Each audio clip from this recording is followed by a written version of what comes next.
ಇದೊಂದು ಕಾರ್ಯಕರ್ತರ ಮುಖಂಡರ ಸಭೆ. ನಾವು ಈ ಸಭೆನ ಅಧಿಕೃತವಾಗಿ ತುಂಬ ದಿನದ ಮುಂಚೆ ಮಾಡಬೇಕು ಅಂತ ಯೋಚನೆ ಮಾಡಿದ್ದು, ಆಗಲಿಲ್ಲ. 10ನೇ ತಾರೀಕು ನಮ್ಮ ಮನೆಯಲ್ಲಿ ಇರ್ತೇನೆ, ಎಲ್ಲರೂ ಭೇಟಿ ಆಗ್ಬೋದು ಅಂತೇಳಿ ಒಂದು ವಾಟ್ಸಾಪಿಗೆ ಹಾಕಿದ್ರು. ಆದರೆ 10ನೇ ತಾರೀಕು ರಾತ್ರಿ 9 ಗಂಟೆ ತನಕ ನನಗೆ ಗೊತ್ತಿರಲಿಲ್ಲ 11ನೇ ತಾರೀಕು ಬೆಳಗ್ಗೆಗೆ ಸುಪ್ರೀಂ ಕೋರ್ಟಲ್ಲಿ ಕೇಸ್ ಲಿಸ್ಟ್ ಆಗಿದೆ ಅಂತ. ಸುಪ್ರೀಂ ಕೋರ್ಟ್ನಲ್ಲಿ ಒಂದು ಕೇಸ್ ಲಿಸ್ಟ್ ಆಗೋದು ಅಷ್ಟು ಸುಲಭ ಅಲ್ಲ, ಆದರೂ ಕೇಸ್ ಲಿಸ್ಟ್ ಆಯಿತು. ಅನಿವಾರ್ಯವಾಗಿ ಶನಿವಾರ ರಾತ್ರಿ ಮತ್ತೆ ಮೆಸೇಜ್ನ ಚೇಂಜ್ ಮಾಡಿ ವಾಪಸ್ ಹೋಗಿದ್ದಾಯಿತು. ಅಲ್ಲಿಂದ ಇಲ್ಲಿ ತನಕ ಯೋಚನೆ ಮಾಡೋಕ್ಕೆ ಪುರ್ಸೊತ್ತಾಗಿಲ್ಲ. ಭಾಳ ಜನರಿಗೆ ಮನಸ್ಸಲ್ಲಿ ನೋವಿದೆ. ನಾ ಮೆಸೇಜ್ ಹಾಕಿದ್ದೆ, ನಂಗೆ ರಿಪ್ಲೈ ಹಾಕಿಲ್ಲ. ನಾವೊಂದು ಫೋನ್ ಮಾಡಿದೆ, ನಾ ಏನು ಕೆಲಸ ಕೇಳಕ್ಕೆ ಮಾಡಿರಲಿಲ್ಲ. ನಾನು ಅವರಿಗೊಂದು ಧನ್ಯವಾದ ಹೇಳಕ್ಕೆ ಮಾಡಿದೆ, ನನ್ನ ಫೋನ್ ಎತ್ತಲಿಲ್ಲ. ನಾವು ಯಾವ ಫೋನ್ ಎತ್ತುವ ಸ್ಥಿತಿಯಲ್ಲೂ ಇರಲಿಲ್ಲ ಮತ್ತು ಫೋನ್ ತಗೊಳ್ಳೋ ಸ್ಥಿತಿಯಲ್ಲೂ ಇರಲಿಲ್ಲ. ಯಾಕಂದರೆ ಇದ್ದಿದ್ರೆ ಲಾಯರ್ ಮುಂದುಗಡೆ, ಇಲ್ಲ ಅಂತ ಹೇಳಿದ್ರೆ ಕೋರ್ಟ್ ಮುಂದುಗಡೆ. ಮತ್ತು ಇದನ್ನು ಬಿಟ್ಟರೆ ಸ್ವಲ್ಪ ಹೊತ್ತಿಗೆ ರೆಸ್ಟ್ ಸಿಕ್ಕರೆ ಒಂದು ಅರ್ಧ ಗಂಟೆ ಅಥವಾ ಒಂದು ನಿದ್ದೆ ಮಾಡಿಬಿಡೋಣ ಅನ್ನೋ ಕಾಲಕ್ಕೆ ವಾತಾವರಣದ ಹೋರಾಟದ ನಡುವೆ ನಾವಿದ್ದು ನೋಡಿ. ತುಂಬ ವಿಷಯಗಳನ್ನು ಪುಣ್ಯಪಾಲ್ ಭಾಳ ಚೆನ್ನಾಗಿ ಹೇಳಿದ್ದಾರೆ. ಹರೀಶ್ ಶೆಟ್ಟರ್ ಹೇಳಿದ್ದಾರೆ, ನೀಲೇಶ್ ಹೇಳಿದ್ದಾರೆ, ಉಮೇಶ್ ಹೇಳಿದ್ದಾರೆ, ದಿನೇಶ್ ಹೇಳಿದ್ದಾರೆ. ಮತ್ತೆ ಮತ್ತೆ ರಿಪೀಟ್ ಮಾಡೋದು ಅಷ್ಟೇನು ಬೇಕು ಅಂತ ನಂಗೆ ಅನಿಸಲ್ಲ. ಭಾಳ ಮುಕ್ತವಾಗಿ ಹೇಳಲಿಕ್ಕೆ ಕೋರ್ಟಲ್ಲಿರೋ ಕೇಸಿನ ಬಗ್ಗೆ ಹೆಚ್ಚು ಮಾತಾಡೋದು ಒಬ್ಬ ಭಾರತದ ನಾಗರಿಕನಾಗಿ ಸಂವಿಧಾನವನ್ನು ಗೌರವಿಸೋನಾಗಿ ಅದು ಸರಿಯಲ್ಲ. ಹಾಗಾಗಿ ನಾನು ಹೆಚ್ಚು ಸುಪ್ರೀಂ ಕೋರ್ಟಿನ ಬಗ್ಗೆ ವಿಶ್ಲೇಷಣೆ ಮಾಡಲ್ಲ. ಆದರೆ ನಿಮಗೊಂದು ವಿಷಯ ಗೊತ್ತಿರಲಿ, 2023 ಮೇ 13ನೇ ತಾರೀಕು ಕೌಂಟಿಂಗ್ ಸ್ಟಾರ್ಟ್ ಆದಾಗ ನಾನು ಬೆಳಗ್ಗೆ ಕೌಂಟಿಂಗ್ ಹಾಲಲ್ಲಿ ಇದ್ದೆ. ಅಷ್ಟೊತ್ತಿಗೆ ನಮ್ಮ ಸ್ನೇಹಿತರು ಒಬ್ಬರು ಹೇಳಿದ್ರು, ಯಾರೂ ಇಲ್ಲ, ರವಿ ಇಲ್ಲ, ಬೆಳ್ಳಿ ಇಲ್ಲ, ಸುರೇಶ್ ಇಲ್ಲ, ಯಾರೂ ಇಲ್ಲ, ಒಬ್ಬರೇ ಇದ್ದೀವಿ, ರಾಜ್ಯದಲ್ಲೂ ಕಾಂಗ್ರೆಸ್ ಅಧಿಕಾರದಲ್ಲಿ ಬರ್ತಾ ಉಂಟು, ನಾವು ನೋಡ್ತೀವಿ, ಹೋಗಿ ಅಂತಂದರು. ನಾನು ಹೊರಗಡೆ ಬಂದೆ, ಲೀಡ್ ಆಗುತ್ತೆ ಈ ಕಾಕತಾಳೀಯ ಅಂತ ಅಂದ್ಕೊಂಡೆ. ನಾವು ಹೊರಗಿದ್ರೆ ಲೀಡ್ ಆಗಿದೆ, ಒಳಗೆ ಹೋಗೋದು ಬೇಡ ಅಂತ ಹೊರಗೆ ಉಳಿದೆ. ಹಾಗಾಗಿ ಹೊರಗೆ ಉಳಿದ್ಬಿಟ್ಟೆ. ನಾನು ಹೊರಗಡೆ ಇದ್ದೆ ನೋಡಿ.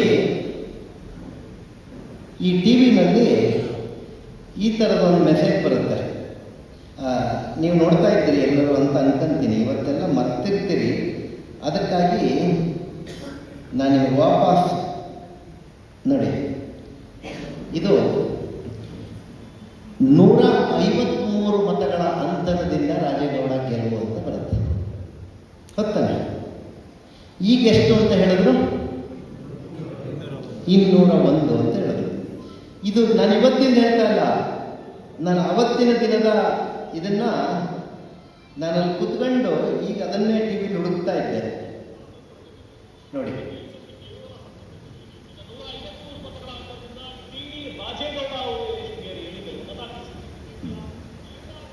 ಆಯ್ತಾ? ನೀವು ಇದನ್ನ ಅಲ್ಲ, ಮೆಮೊರಿಗೆ ವಾಪಸ್ ಹಾಕಿದೆ ನಾನು, ನಿಮ್ಮ ಮೆಮೊರಿ ರೀಕಾಲ್ ಆಗಲಿ ಅಂತ. ಇದಕ್ಕಿಂತ ಮುಂಚೆ ನನಗೊಂದು ಫೋನ್ ಬರುತ್ತೆ, ನೀವು ಬಹುತೇಕ 35-40 ಮತಗಳ ಅಂತರದಿಂದ ಗೆಲ್ತೀರಿ, ಎಲ್ಲಿದ್ದೀರಿ ಅಂತ. ಯಾರು ಅಂತ ಹೇಳಲ್ಲ ನಾನೀಗ, ಹೇಳಿದರೆ ಅವ್ರಿಗೆ ತೊಂದರೆ ಮಾಡ್ತಾರೆ. ಇವರೀಗ ಸರ್ಕಾರದ ನೌಕರರು. ನಾನು ಭಾಳ ಖುಷಿಯಲ್ಲಿ ಬಟ್ಟೆ ಎಲ್ಲ ಹಾಕ್ಕೊಂಡು ನಮ್ಮ ಸಂಪತ್ ಕುಮಾರ್ ರೂಮಲ್ಲಿದ್ದರು, ರೂಮ್ ಹೊರಗಡೆ ಹೊರಟೆ. ನಾನು ಹೊರಟು ಕೆಳಗಡೆ ಬಂದು ಕೌಂಟ್ರಲ್ಲಿ ಹಿಂಗೆ ನೋಡೋಷ್ಟೊತ್ತಿಗೆ 153 ಮತಗಳ ಅಂತರದಿಂದ ರಾಜೇಗೌಡ ಗೆಲುವು ಅಂತ ಬಂತು. ನಾನು ನಮ್ಮ ಏಜೆಂಟ್ ಆಗಿದ್ದಂಥ ಸನ್ಮಾನ್ಯ ರಾಮಸ್ವಾಮಿಯವರು ಸತೀಶರಿಗೆ ಕೇಳಿದೆ. ರಾಮಸ್ವಾಮಿಯವರು 4:44 ರಾಮಸ್ವಾಮಿಯವರು ಅಧಿಕೃತವಾದ ಪತ್ರ ಕೊಡ್ತಾರೆ. ಯಾರಿಗೆ? ರಿಟರ್ನಿಂಗ್ ಆಫೀಸರಿಗೆ. ಸೈನ್ ಯಾರು ಹಾಕ್ತಾರೆ? ರಾಮಸ್ವಾಮಿಯವರೇ ಹಾಕ್ತಾರೆ. ಮರು ಎಣಿಕೆ ಮಾಡಿ ಪೋಸ್ಟಲ್ ಬ್ಯಾಲೆಟ್ 1822 ಮರು ಎಣಿಕೆ ಮಾಡಿ ಅಂತ ಕೊಡ್ತಾರೆ. ಅವರು ಅದನ್ನು ರಿಜೆಕ್ಟ್ ಮಾಡ್ತಾರೆ. ಆ ತಕ್ಷಣದಲ್ಲಿ 10 ರಿಂದ 15 ನಿಮಿಷದಲ್ಲಿ ಮತ್ತೊಂದು ಬರೀತಾರೆ, 279 ಕವರ್ ಓಪನ್ ಆಗಿಲ್ಲ, ಆ ಕವರ್ ಓಪನ್ ಆಗದೆ ಇರುವವನ್ನ ಮರು ಎಣಿಕೆ ಮಾಡಿ ಅಂತ. ಈ ದೇಶದ ಕಾನೂನಿನ ಪ್ರಕಾರ ಸೋಲಿನ ಅಂತರಕ್ಕಿಂತ ಇನ್ವ್ಯಾಲಿಡ್ ಜಾಸ್ತಿ ಇದ್ದರೆ ಮತ್ತು ತುಂಬ ಕಡಿಮೆ ಮತದ ಅಂತರದಿಂದ ಸೋಲಾಗಿದ್ದರೆ ರಿಟರ್ನಿಂಗ್ ಆಫೀಸರಿಗೆ ಯಾರೂ ಹೇಳಬೇಕಾಗಿಲ್ಲ, ನೀ ಕೌಂಟಿಂಗ್ ಮಾಡು ಮತ್ತೊಮ್ಮೆ ಅಂತ. ಅದು ಅವರೇ ಇನ್ನೊಮ್ಮೆ ಮಾಡಬೇಕಾದಂಥ ಪ್ರಕ್ರಿಯೆ. ರಾಮಸ್ವಾಮಿ ಅವರು ಬರ್ಕೊಟ್ರಲ್ಲ, ಸರಿ, ನೀವು ಯಾಕೆ ಕೌಂಟ್ ಮಾಡಲಿಲ್ಲ? ರಾಮಸ್ವಾಮಿ ಅವರಿಗೆ ಅಲ್ಲಿ ನೀವು ಉತ್ತರ ಕೊಟ್ರ? ನೀವು ರಾಮಸ್ವಾಮಿ ಅವರಿಗೆ ಫಸ್ಟ್ ಉತ್ತರ ಕೊಟ್ಟು ರಾಜೇಗೌಡರಿಗೆ ಸರ್ಟಿಫಿಕೇಟ್ ಕೊಡಬೇಕಿತ್ತು. ನೀವು ರಾಜೇಗೌಡರಿಗೆ ಸರ್ಟಿಫಿಕೇಟ್ ಕೊಟ್ರಿ. ನೀವು ನಮಗೆ ಕೊಟ್ಟ ಉತ್ತರ ಯಾವಾಗ? 2 ದಿನದ ನಂತರ ನನಗೆ ಪೋಸ್ಟಲ್ ಬರುತ್ತೆ. ನನಗಲ್ಲಿ ಉತ್ತರ ಕೊಟ್ಟಿಲ್ಲ, ಇವರು ಪೋಸ್ಟಲ್ ಬರುತ್ತೆ. ಇದಿಷ್ಟನ್ನು ಹೇಳಿರೋದು ಯಾರು? Returning officer. ಬೆಂಗಳೂರಿನ ಕೋರ್ಟಿನ ಜಡ್ಜ್ಮೆಂಟ್ ಮುಗಿದಿರೋದ್ರಿಂದ ಈಗ ಮಾತಾಡ್ಬೋದು ಅಲ್ಲಿ ಏನು ಹೇಳಿದ್ರು ಅವರು ಅಂತ. ರಿಟರ್ನಿಂಗ್ ಆಫೀಸರ್ ಬೆಂಗಳೂರು ಕೋರ್ಟಲ್ಲಿ ಜಡ್ಜ್ ಎದುರುಗಡೆ ಬೆಂಗಳೂರಿನ ಉಚ್ಚ ನ್ಯಾಯಾಲಯದಲ್ಲಿ ಇದನ್ನು ಹೇಳ್ತಾರೆ, ನಾವು ಮುಂಚೆ ಕೊಡಲಿಲ್ಲ, ಆಮೇಲೆ ಕೊಟ್ವಿ. ಯಾಕೆ? ನೀವು ಅವತ್ತೇ ಅಲ್ಲಿ ರೀಕೌಂಟ್ ಮಾಡಿದ್ರೆ ನಾವು ಈ ಕೋರ್ಟಿಗೆ ಹೋಗ್ತಿರ್ಲಿಲ್ಲ. ನೀವು ಮಾಡಬೇಕಾಗಿರೋದು ಧರ್ಮ ಕೊಡಬೇಕಾಗಿರಲಿಲ್ಲ ನನಗೆ. ನನ್ನ ಹಕ್ಕದು, ನನ್ನ ಹಕ್ಕಿನ ಹೋರಾಟ. ನಾನು ಕೋರ್ಟಿಗೆ ಹೋದಾಗ ಎಲ್ಲರಿಗೂ ಹೇಳ್ತಿದ್ದೆ, ಏನಾಗುತ್ತೆ ರೀ ಕೇಳೋರು, ಗೆಲುವು ಸೋಲು ಗೊತ್ತಿಲ್ಲ, ಆದರೆ ಇನ್ನೊಬ್ಬ ರಿಟರ್ನಿಂಗ್ ಆಫೀಸರ್ ಇನ್ನೊಬ್ಬನಿಗೆ ಈ ಕೆಲಸ ಮಾಡಬಾರ್ದು ಅಂತ. ಇಲ್ಲಿ ಯಾರೋ ಮಾತಾಡ್ತಾ ಹೇಳಿದ್ರು, ಏನಂತ, ಜೀವರಾಜ್ ಪೊಲಿಟಿಕಲ್ ಸೆಕ್ರೆಟರಿ ಆಗಿದ್ದ, ಬಿಜೆಪಿ ಸರ್ಕಾರ ಬಂದಿತ್ತು. ಈ ಒಬ್ಬ ಹಿರಿಯ ನಾಯಕರು, ಈ ರಾಜ್ಯದ ಮಾಜಿ ಮಂತ್ರಿ ಆಗಿದ್ದವರು ಒಂದು ಸ್ಟೇಟ್ಮೆಂಟ್ ಮಾಡ್ತಾರೆ ಒಂದ್ಸರಿ. ಸರ್ಕಾರಿ ನೌಕರರು ಸೂರ್ಯಕಾಂತಿ ಹೂವಿದ್ದಂಗೆ ಬೆಳಗ್ಗೆ ಪೂರ್ವದಲ್ಲಿರುತ್ತೆ ಸೂರ್ಯನ ಜೊತೆ, ಸಾಯಂಕಾಲ ಪಶ್ಚಿಮಕ್ಕೆ ಸೂರ್ಯ ಹೋದರೆ ಸೂರ್ಯನ ಜೊತೆ ಹೂವು ಹೋಗುತ್ತೆ. ಸರ್ಕಾರಿ ನೌಕರರಿಗೆ ದಿಕ್ಕಿಲ್ಲ, ಅದು ಗುಲಾಬಿ ಹೂವು ಅಲ್ಲ, ಚೆಂಡು ಹೂವು ಅಲ್ಲ, ಬೇರೆ ಹೂವಲ್ಲ, ಅದು ಸೂರ್ಯಕಾಂತಿ ಹೂವು ಅಂತ. ಸರ್ಕಾರಿ ನೌಕರರು 135 ಸೀಟ್ ರಾಜ್ಯದಲ್ಲಿ ಬರೋಕ್ಕೂ ಅವರು ಹಂಗೆ ಅట్లాಗೇ ಹೋದ್ರಷ್ಟೇ. ನಾನು ನಿಮ್ಮ ಪರನೇ ಅದೀನಿ ಅಂತೇಳಿ ತೋರಿಸ್ಕೊಳ್ಳುವಂಥ ಪ್ರಯತ್ನವನ್ನು ಮಾಡಿದ್ರ ಅಂತೇನೋ ಅನುಮಾನ ವ್ಯಕ್ತ ಆಗುತ್ತೋ ಇಲ್ಲೋ. ನೀವು ಮೋರಣ್ಣ ನೀವೆಲ್ಲ ಕೌಂಟಿಂಗಿಗೆ ಹೋಗೋದು, ಕೌಂಟಿಂಗ್ ರಿಜೆಕ್ಟ್ ಆಗುತ್ತಲ್ಲ, ಆಗ ರಿಜೆಕ್ಟಿನ ಬ್ಯಾಲೆಟ್ಟಿನ ಮೇಲೆ ಒಂದು ಸೀಲ್ ಗುತ್ತಾರೆ, ಅಗ್ಲ ಸೀಲ್ ಇರುತ್ತೆ. ಅದರಲ್ಲಿ 3-4 ಇರುತ್ತೆ, multiple mark, no marking, identified, ಹೀಗೆಲ್ಲ ಅದು ಪ್ರಿಂಟ್ ಇರುತ್ತೆ ಅದರಲ್ಲಿ ಸೀಲ್. ಅದರಲ್ಲಿ ಒಂದಕ್ಕೆ ರಿಟರ್ನಿಂಗ್ ಆಫೀಸರ್ ರೈಟ್ ಹಾಕ್ತಾರೆ, ಯಾವುದಕ್ಕೂ ಕೆಳಗಡೆ ಸೈನ್ ಮಾಡ್ತಾರೆ. ನೀವು 279 ರಿಜೆಕ್ಟ್ ಮಾಡಿದ್ರಲ್ಲ, ಅದಕ್ಕೆ ಸೈನ್ ಹಾಕಿದ್ರ? ಯಾಕೆ ಹಾಕಲಿಲ್ಲ? ಯಾಕೆ ಅದರ ತಲೆ ಮೇಲೆ ಸೀಲ್ ಹೊಡಿಲಿಲ್ಲ? ಹಾಕ್ಬೇಕಲ್ಲ. ಕೋರ್ಟಲ್ಲಿ ಹೇಳ್ತಾರೆ ನಾನು ಅದನ್ನು ಮಾಡಲಿಲ್ಲ ಅಂತ. ಯಾವಾಗ ಇಷ್ಟೆಲ್ಲ ಘಟನೆ ಮಧ್ಯೆ ನಿಮಗೊಂದು ಗೊತ್ತಿರಲಿ, ನಾನು ಕೋರ್ಟಿಗೆ ಹೋಗಲೇಬೇಕು ಅಂತಿರಲೇ ಇಲ್ಲ. ನನ್ನ ಪಾಡಿಗೆ ನಾನು ಸುಮ್ಮನಿದ್ದೆ. ನಮ್ಮ ಸ್ನೇಹಿತರಾದಂಥ CT ರವಿಯವರು ನನಗೊಂದು ಫೋನ್ ಮಾಡ್ತಾರೆ. ಸೋತು 2 ದಿನ ಆಗಿತ್ತು. ಏನಪ್ಪ ಇಷ್ಟು ಕಡಿಮೆ ಓಟಿಗೆ ಸೋತಿದೆಯಾ, ನೀನೊಂದು ಕೇಸ್ ಹಾಕ್ಬೇಕಲ್ಲ ಇದನ್ನ ಅಂತ. ಸುಮ್ಮನೆ ಇದನ್ನೆಲ್ಲ ಹಚ್ಕೊಂಡಿದೀಯ, ನೀನು ಸಾಕಾಗೋಗಿದೆ ನನಗೆ, ಇನ್ನು ಅದೊಂದು ಕೋರ್ಟ್ ಖರ್ಚು ಅಂತ ಯಾರು ಮಾಡೋಣ ಅಂದೆ. ಸಣ್ಣ ಹುಡುಗರು ಥರ ಮಾತಾಡಬೇಡ, ಒಬ್ಬ ರಾಜಕಾರಣಿಯಾಗಿ ಯೋಚನೆ ಮಾಡೋದು. ಸುಮ್ಮನಿದ್ದೆ. ನಮ್ಮ ರಾಮಸ್ವಾಮಿ ಅವರು ಸಿಕ್ಕರು. ಏನು ಸರ್ ನೀವು ಇದಕ್ಕೊಂದು ಕೇಸ್ ಹಾಕ್ಬೇಕು ಅಂದರು. ಸುಮ್ಮನೆ ಸರ್ ನನ್ನ ಹತ್ರ ದುಡ್ಡೇ ಇಲ್ಲ, ನೀವು ಕೊಟ್ಟರೆ ಹಾಕ್ತೀನಿ ಅಂತ. ಸತ್ಯವಾಲು ಕೊಡ್ತೀನಿ ಅಂತ, ಸತ್ಯವಾಲು ಹೇಳೋದು ಕೊಡ್ತೀನಿ ಅಂತ, ಅವಶ್ಯಕತೆ ಬಿದ್ದರೆ ಕೇಳ್ತೀನಿ ಅಂತ. ನಾನು ಒಂದು ಕ್ಲಾರಿಟಿನ ಮಾಡಿ ಮುಂದಕ್ಕೆ ಹೋಗ್ತೀನಿ. ಸುಮ್ಮನೆ ಇಲ್ಲೆಲ್ಲೋ ಒಂದು ಗೊಂದಲ ಇದೆ. ರಾಮಸ್ವಾಮಿ ಹೇಳ್ತಾರೆ, ಸತೀಶ್ ಹೇಳ್ತಾರೆ, ಇವರು ಹೇಳ್ತಾರೆ. ನಾವು ಯಾರು ಅವ್ರನ್ನ ಅನುಮಾನಿಸಿಯೂ ಇಲ್ಲ ಮತ್ತು ಅನುಮಾನಿಸುವ ಪ್ರಸ್ತಾವನೆಯೂ ಇಲ್ಲ. ಯಾಕಂದರೆ ಅವರೇ ಕಂಪ್ಲೇಂಟ್ ಬರ್ಕೊಟ್ಟಿರೋದ್ರಿಂದ ಅವ್ರನ್ನ ಯಾಕೆ ನಾವು ಅನುಮಾನಿಸ್ತೀವಿ? ಈ ಕಾಂಗ್ರೆಸ್ನವ್ರು ಸುಮ್ಮನೆ ಅವ್ರನ್ನ ಟೆಂಪ್ಟ್ ಮಾಡೋದು ಏನೋ ಮಾಡ್ತಾ ಇರ್ಬೋದು. ನನ್ನ ಹತ್ರ ಸಮಯ ಆಗಿಲ್ಲ. ನಾನು ರಾಮಸ್ವಾಮಿಯನ್ನೂ ಮಾತಾಡ್ಸೋನೆ, ಹೋಗಿ ಸತೀಶನ್ನು ಮಾತಾಡ್ಸೋನೆ, ಅವ್ರನ್ನ ಫೋನಲ್ಲಿ ಮಾತಾಡ್ಸಲ್ಲ ಮತ್ತು ಅವ್ರನ್ನ ಹೋಗಿ ಖುದ್ದು ಮಾತಾಡಿಸ್ತೇನೆ. ಇನ್ನೊಂದು ಕಾರ್ಯಕರ್ತರಿಗಾಗಿ ಈ ವಿಷಯ ಬಂದಿರೋದಕ್ಕಾಗಿ ಹೇಳ್ತಾ ಇದ್ದೀನಿ, ಕಾರ್ಯಕರ್ತರಿಗಾಗಿ ವಿಷಯ ಬಂದಿದ್ದಕ್ಕಾಗಿ ಹೇಳ್ತಾ ಇದ್ದೀನಿ. ನನಗೆ ಕಿರಣ ಫೋನ್ ಮಾಡಿದ್ರು. ನಾನು MLA ಆಗಿತ್ತು, ನನ್ನ ಪ್ರಮಾಣ ವಚನ ಸಿಕ್ಕಾಗಿತ್ತು, ನಾನು MLA ಹವಾದಲ್ಲೇ ಇದ್ದೆ. ನಾನು ಕಿರಣನಿಗೆ ಏನು ಹೇಳಿದೆ ಕೇಳಿ. ಅವ್ನು ಫೋನ್ ಮಾಡಿದ್ದಕ್ಕೆ ಮೊದಲನೇ ಪದ ನಾನು ಹೇಳಿದ್ದು, ನೀನು ಧನ್ಯವಾದ ಹೇಳಿದ್ದಕ್ಕೆ ಸಂತೋಷ ಇದೆ ಕಿರಣ, ಒಂದು ಕೆಲಸ ಮಾಡೋಣ, ನಾನು ಬರ್ತೀನಿ, ನಿನ್ನ ನಾಯಕತ್ವದಲ್ಲಿ ಇವ್ರು ಯಾರು ಸಣ್ಣ ಪುಟ್ಟ ಬೇರೆ ನಾನು ಇರ್ಬೋದಪ್ಪ, ಹೋಗಿ ಮಾತಾಡೋಣ. ಈವರೆಗೆ ನಡೆದಿರೋ ಘಟನೆಗಳು ಬೇರೆ. ನಾನು ಅವ್ರ ಬಗ್ಗೆ ಮಾತಾಡಿದ್ದೀನೋ, ಅವ್ರು ನನ್ನ ಬಗ್ಗೆ ಮಾತಾಡಿದಾರೋ, ಯಾರು ಮಾತಾಡಿದಾರೋ, ಇನ್ನೊಬ್ಬ ಮಾತಾಡಿದಾರೋ, ಯಾರು ಮಾತಾಡಿದ್ದೀನಿ.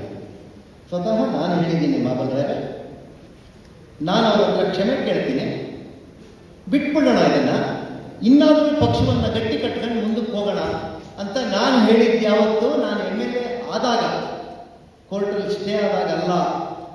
ಕೇಳಿ ಕಿರಣನ ಹತ್ರ ಹೋಗ ಅಂತ. ನಮ್ಗೆ ಅವ್ರ ಬಗ್ಗೆ ಅನುಮಾನ ಇರೋದಾದ್ರೆ ನಾನೇ ಯಾಕೆ ಅವ್ರ ಹತ್ರ ನಿಮ್ಮ ಮನೆಗೆ ಬರ್ತೀನಿ ಮಾತಾಡೋಕ್ಕೆ ಅಂತ ಹೇಳ್ತೀನಿ. ಏನೋ ಘಟನೆಗಳಲ್ಲಿ ಕೆಲವು ಸರಿ ಸೋಲಾದಾಗ ಹಿಂಗೆ ಒಂದು ಸಂಘರ್ಷಗಳು ನಡೀತದೆ. ಸೋಲಿನಲ್ಲಿ ಪರದೇಶಿಯಾಗಿರುತ್ತದೆ. ಸೋಲಿಗೆ ಅಪ್ಪ ಅಮ್ಮ ಇಲ್ಲ, ಗೆಲುವಿಗೆ ನೂರಾರು ಅಪ್ಪ ಅಮ್ಮ. ನಾನೇ ಗೆಲ್ಸಿದ್ದಂತ. ಸೋಲಿಗೆ ಹೆಂಗೆ ಅಂದರೆ, ನಾನು ಹೇಳಿದೆ ಕಣ, ನನ್ನ ಮಾತು ಕೇಳಿದ್ರು ಗೆಲ್ತಿದ್ರು, ಅಲ್ಲಿ ಹೇಳಿದೆ, ಅಲ್ಲಿ ಬಂದಿದ್ರಿ ಐ ಡೋಂಟ್ ಕೊಡ್ಸೇ ಬಿಡ್ತಿದ್ದೆ ನಾನು ಅಂತ. ಇದು ಸೋಲು ಮತ್ತು ಗೆಲುವಿನ ನಡುವೆ ವಿಶ್ಲೇಷಣೆ. ಇಲ್ಲೊಬ್ರು ನಮ್ಮ ಜೊತೆಗೆ ಸೋತವರು ಪಾಪ ತಲೆ ಅಲ್ಲಾಡಿಸ್ತಾ ಇದ್ದಾರೋ, ಹೌದು ಸತ್ಯ ಅಂತ. ಸೋತವ್ರಿಗೆ ಸಾಂತ್ವನ ಹೇಳೋಕ್ಕೂ ಬರದೇ ಇರೋ ಸನ್ನಿವೇಶವೂ ಇರ್ತದೆ ಕೆಲವು ಸರಿ. ನಾನು ಅದಕ್ಕೆ ಹೇಳ್ತಿರ್ತೀನಿ ಯಾವಾಗಲೂ, ಆ ಸೋತವ್ರ ಮನೆಗೆ ಹೋಗೋರು ಮರ, ಗೆದ್ದವ್ರ ಮನೆಗೆ ಹೋಗ್ಬೇಡಿ. ಗೆದ್ದವ್ರನ್ನ ಮಾತಾಡ್ಸಕ್ಕೆ ಸುಮಾರು ಜನ ಇದ್ದಾರೆ, ಸೋತವ್ರನ್ನ ಮಾತಾಡ್ತೀರಿ ಅಂತ. ಯಾಕಂದರೆ ನಾನು 7 ಎಲೆಕ್ಷನ್ಗೆ ನಿಂತವನು. ನನ್ನ ಪಕ್ಷ ಯುವರಾಜಿಗೆ 7 ಟಿಕೆಟ್ ಕೊಟ್ಟಿದೆ ಅಂತ ಹೇಳೋರ್ನು ಕೇಳಿದ್ದೀನಿ. ನಾನು 7ನೇ ನಿಂತಿದ್ನಲ್ಲ ಯಾವಾಗ 94ರಲ್ಲಿ. ಅವತ್ತು ಇವರ್ಯಾರು ನಿಲ್ಲಕ್ಕೆ ರೆಡಿ ಇರಲೇ ಇಲ್ಲ. ಹೆಂಗೂ ಸೋಲ್ತೀವಿ ಕೆಲಸಕ್ಕೆ ಅಂತ. ಸೋಲಿಗೂ ನಿಲ್ತೀನಿ ಅಂತಿದ್ದವನು ನಾನು. ಯಾಕಂದ್ರೆ ನಮ್ಮ ವಿಚಾರಕ್ಕಾಗಿ ಎಲೆಕ್ಷನ್ಗೆ ನಿಲ್ಲಕ್ಕಿದ್ದವನು ನಾನು ಅಧಿಕಾರಕ್ಕಾಗಿ ಅಲ್ಲ. ಅವತ್ತು ಕೋಳಿ ಜಯರಾಮ್ ನಮ್ಮ ಜೊತೆ ಇದ್ದ, ಇಲ್ಲೇ ಇದ್ದಾರೆ ಜಯರಾಮ್. ರಂಗಣ್ಣನ ನೋಡಿದೆ, ಇದ್ದಾರೆ. ಚೇತನ ಇದ್ದಾರೆ. ನಾವು ಹಿಂಗೆ ನೋಡ್ತಾ ಹೋದ್ರೆ ಮಾವೂಲಿ ಅವರು ಕೆಲಸದಲ್ಲಿದ್ದರು, ಆದರೆ ಇದ್ದಾರೆ. ಹರೀಶ್ ಶೆಟ್ಟರು, ಬಜರಂಗಳ ಇದ್ದಾರೆ. ಹಿಂಗೆ ಹೇಳ್ತಾ ಹೋದ್ರೆ ಸುಮ್ಮನೆ ಹೆಸರು ಹೇಳಿದ್ರೆ ಅವ್ರಿಗೆ ಬಿಟ್ಟರು ಇವ್ರಿಗೆ ಬಿಟ್ಟರು ಅಂತ ಆಗುತ್ತೆ. ಹಾಗಾಗಿ ಹೆಸರಿನ ರಗಳೆ ಬೇಡ. ಆದರೆ ನಾನು ಹೇಳಿದ್ದು, ಅವತ್ತು ನಾನು ಮಂಡಲ ಅಧ್ಯಕ್ಷ ಆಗಿದ್ದಲ್ಲ 91, ಅವತ್ತು ನನ್ನನ್ನು ನಾನು ಆಗ್ತೀನಿ ಅಂತ ಹೇಳಿ ಏನು ಬಿದ್ದಿದ್ದಲ್ಲ, ಅನಿವಾರ್ಯದ ಸನ್ನಿವೇಶಗಳ ದಿನಗಳು. ಅವತ್ತಿನ ದಿನದಲ್ಲಿ ಇವತ್ತ್ಯಾರು ಯುವರಾಜಿಗೆ 7 ಆಗಿದೆ ಅಂತಾರಲ್ಲ, ಅವರು ಹುಚ್ಚಾಂದಿದ್ರು ನನಗೆ, ಇವನಿಗೆ ಯಾಕೆ ನಿಂತಾನೆ ಅಂತ ಹುಚ್ಚಾಂದಿದ್ರು. ನಾನು ನಮ್ಮ ಜೊತೆಗೆ ಏನು ಕೆಲಸ ಮಾಡಿರಲಿಲ್ಲ, ಹುಚ್ಚಾಂದಿದ್ರು. ಆದರೆ ಈ ಚುನಾವಣೆಗಳನ್ನು ನೋಡಿದ್ದೇನೆ. ಆದರೆ 94ರಲ್ಲಿ ಸೋತಾಗ ಮಾತ್ರ ವಿಜಯೋತ್ಸವ ಮಾಡಿದ್ದು ನಾವು. ಯಾಕೆ ಅಂದರೆ ಎಲ್ರಿಗೂ ಡಿಪಾಸಿಟ್ ಹೋಗಿತ್ತು ಜಿಲ್ಲೆಯಲ್ಲಿ. ನಂಗೊಬ್ಬನಿಗೆ 29,000 ಓಟ್ ಬಂದಿದೆ. ಕಾಂಗ್ರೆಸ್ ವಿರುದ್ಧ ಗೆದ್ದೀವಿ ಅಂತ ನಮ್ಮದು ಒಂದು ಮೆರವಣಿಗೆ. ಯಾರೋ ಕೇಳಿದ್ರು, ಸತ್ಯವಾದ ಮೆರವಣಿಗೆ ಮಾಡಿದ್ವಿ ಚಿಕ್ಕಮಗಳೂರಲ್ಲಿ. ಆ ಪಾಲಿಟೆಕ್ನಿಕ್ ಕಾಲೇಜ್ ಎದುರುಗಡೆ ಯಾರೋ ಕೇಳಿದ್ರು, ಏನು ಗೆದ್ರ ಅಂತ. ಇಲ್ಲ ಅಂದರೆ ಮತ್ತೆ ಅಂತ ಕೇಳಿದ್ರೆ 29,000 ಓಟ್ ಬಂದದ್ದು ನಮಗೆ ಅಂತ. ನಮ್ಮದು ಒಂದು ಮೆರವಣಿಗೆ. ಆ ದಿನಗಳನ್ನು ನೋಡಿ ಬಂದವನು ನಾನು. ಗೆಲುವಿನ ದಿನ ನೋಡಿದ್ದೀನಿ, ಸೋಲಿನ ದಿನ ನೋಡಿದ್ದೀನಿ. ಹಾಗಾಗಿ ನಾನು ನಿಮಗೆ ಇದನ್ನು ಹೇಳ್ತಾ ಇದ್ದೆ, ಕೌಂಟಿಂಗ್ ಹಾಲಲ್ಲಿ ನೀವು ರೀಕೌಂಟ್ ಕೊಟ್ಟಿದ್ರೆ ನಾವು ಹೋಗ್ತಿರಲಿಲ್ಲ. ನಮ್ಮ ಸ್ನೇಹಿತರುಗಳು ನೀವು ಕೋರ್ಟಿಗೆ ಹೋಗಬೇಕು ಅನ್ನೋ ಕಾರಣಕ್ಕಾಗಿ ಹೇಳಿದ್ದಕ್ಕೆ ಹೋದೆ. ಕೋರ್ಟ್ನಲ್ಲಿ ನಾವು ಬರೀ ರೀಕೌಂಟ್ ಕೇಳಿಲ್ಲ, ನಾವು ಅವರ ಪ್ರಾಪರ್ಟಿ ಇಶ್ಯೂ ಕೇಳಿದ್ದೀವಿ, ನೀವು ಪ್ರಾಪರ್ಟಿ ಮುಚ್ಚಿಟ್ಟಿದ್ದೀರಿ ಅಂತ. ನಮ್ಮ ಮೇನ್ ಡಿಮ್ಯಾಂಡ್ ಅದೇ ಆಗಿತ್ತು.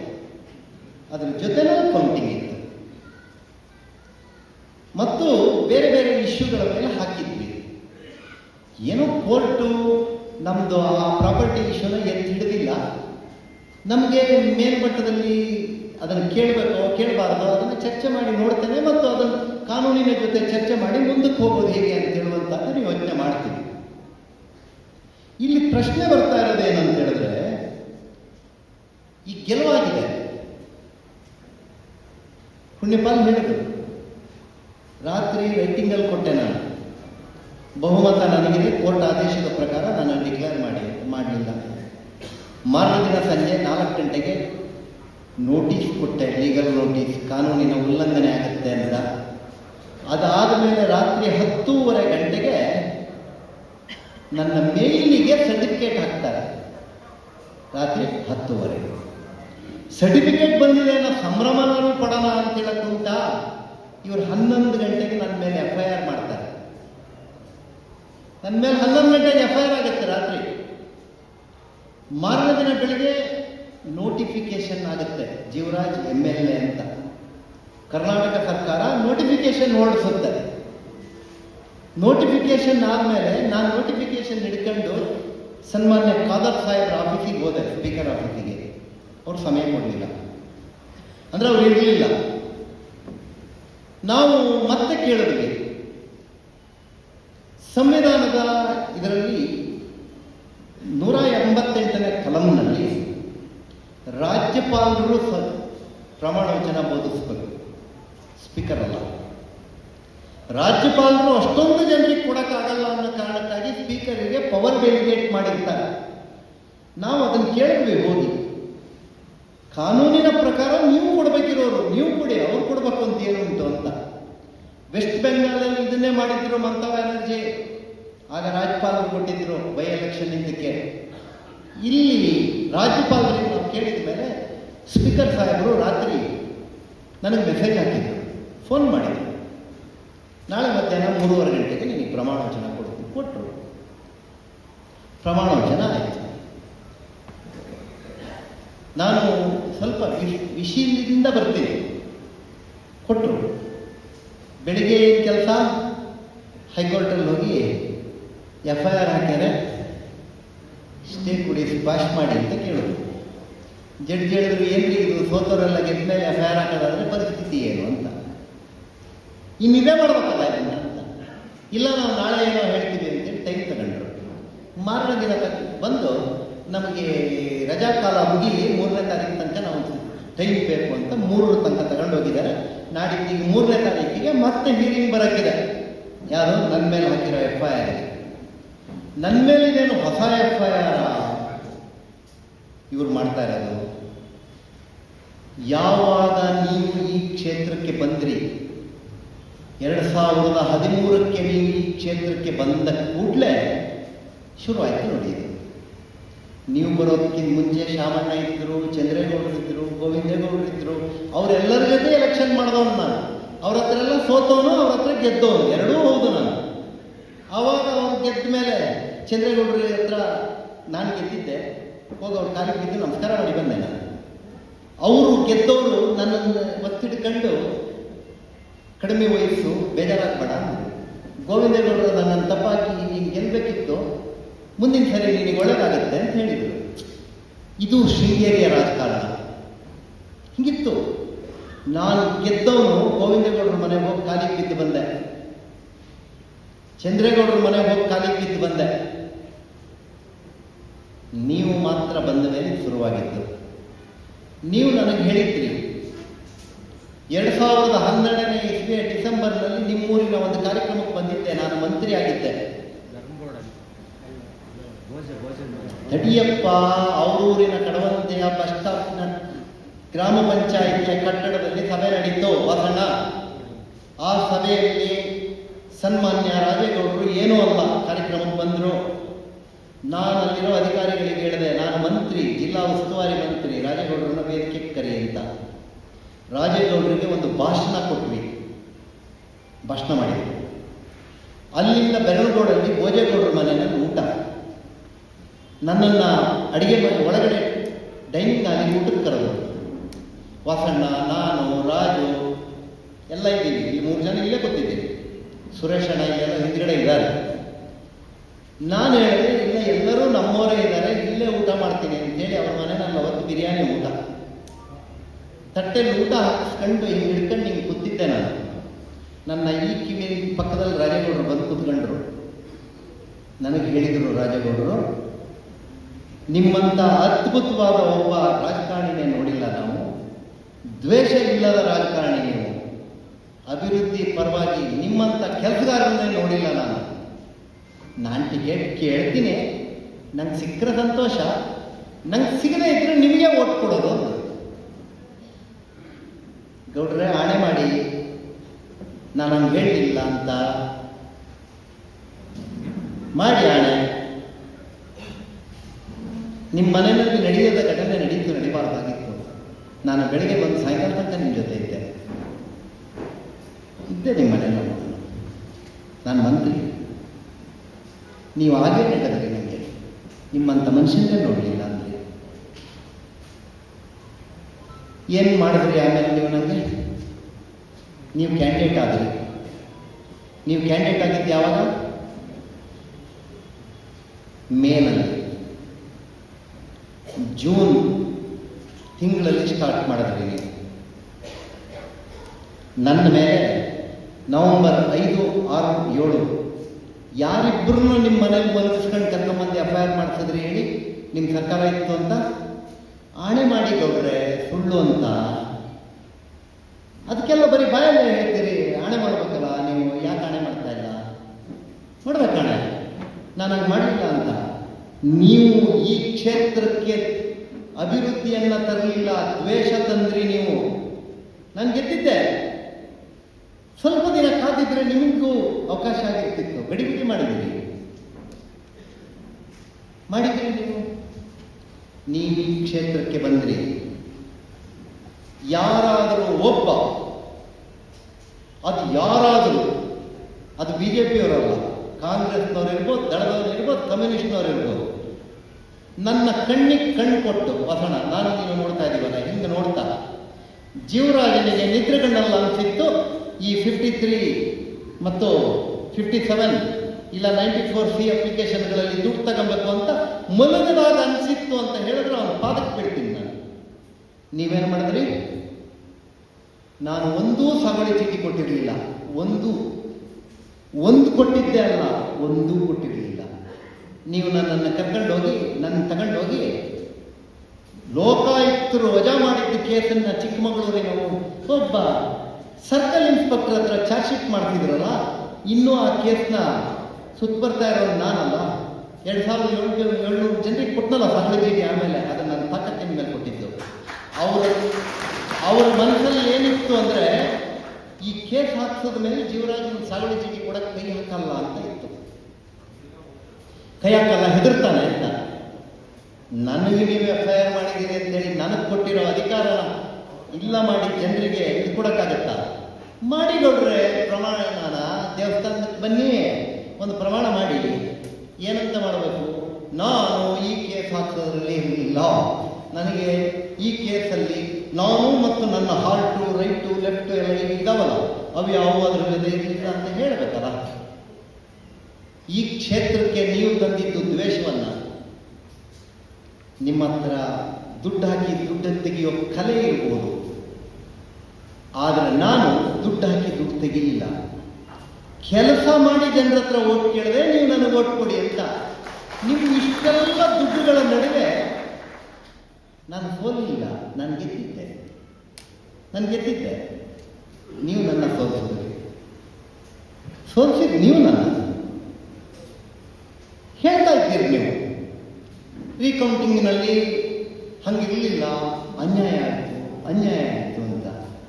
ನಿಮಗೆ ಒಂದನೇ ಮಾಹಿತಿ, ನಾವು ಮೇ 2013ರ 23ನೇ ಇಸ್ವಿಯಲ್ಲಿ ಸಂಜೆ ಕೌಂಟಿಂಗ್ ಹಾಲಲ್ಲಿ ಅರ್ಜಿ ಕೊಟ್ಟಿದ್ದೀವಿ ರೀಕೌಂಟಿಂಗ್ ಮಾಡಿ ಅಂತ.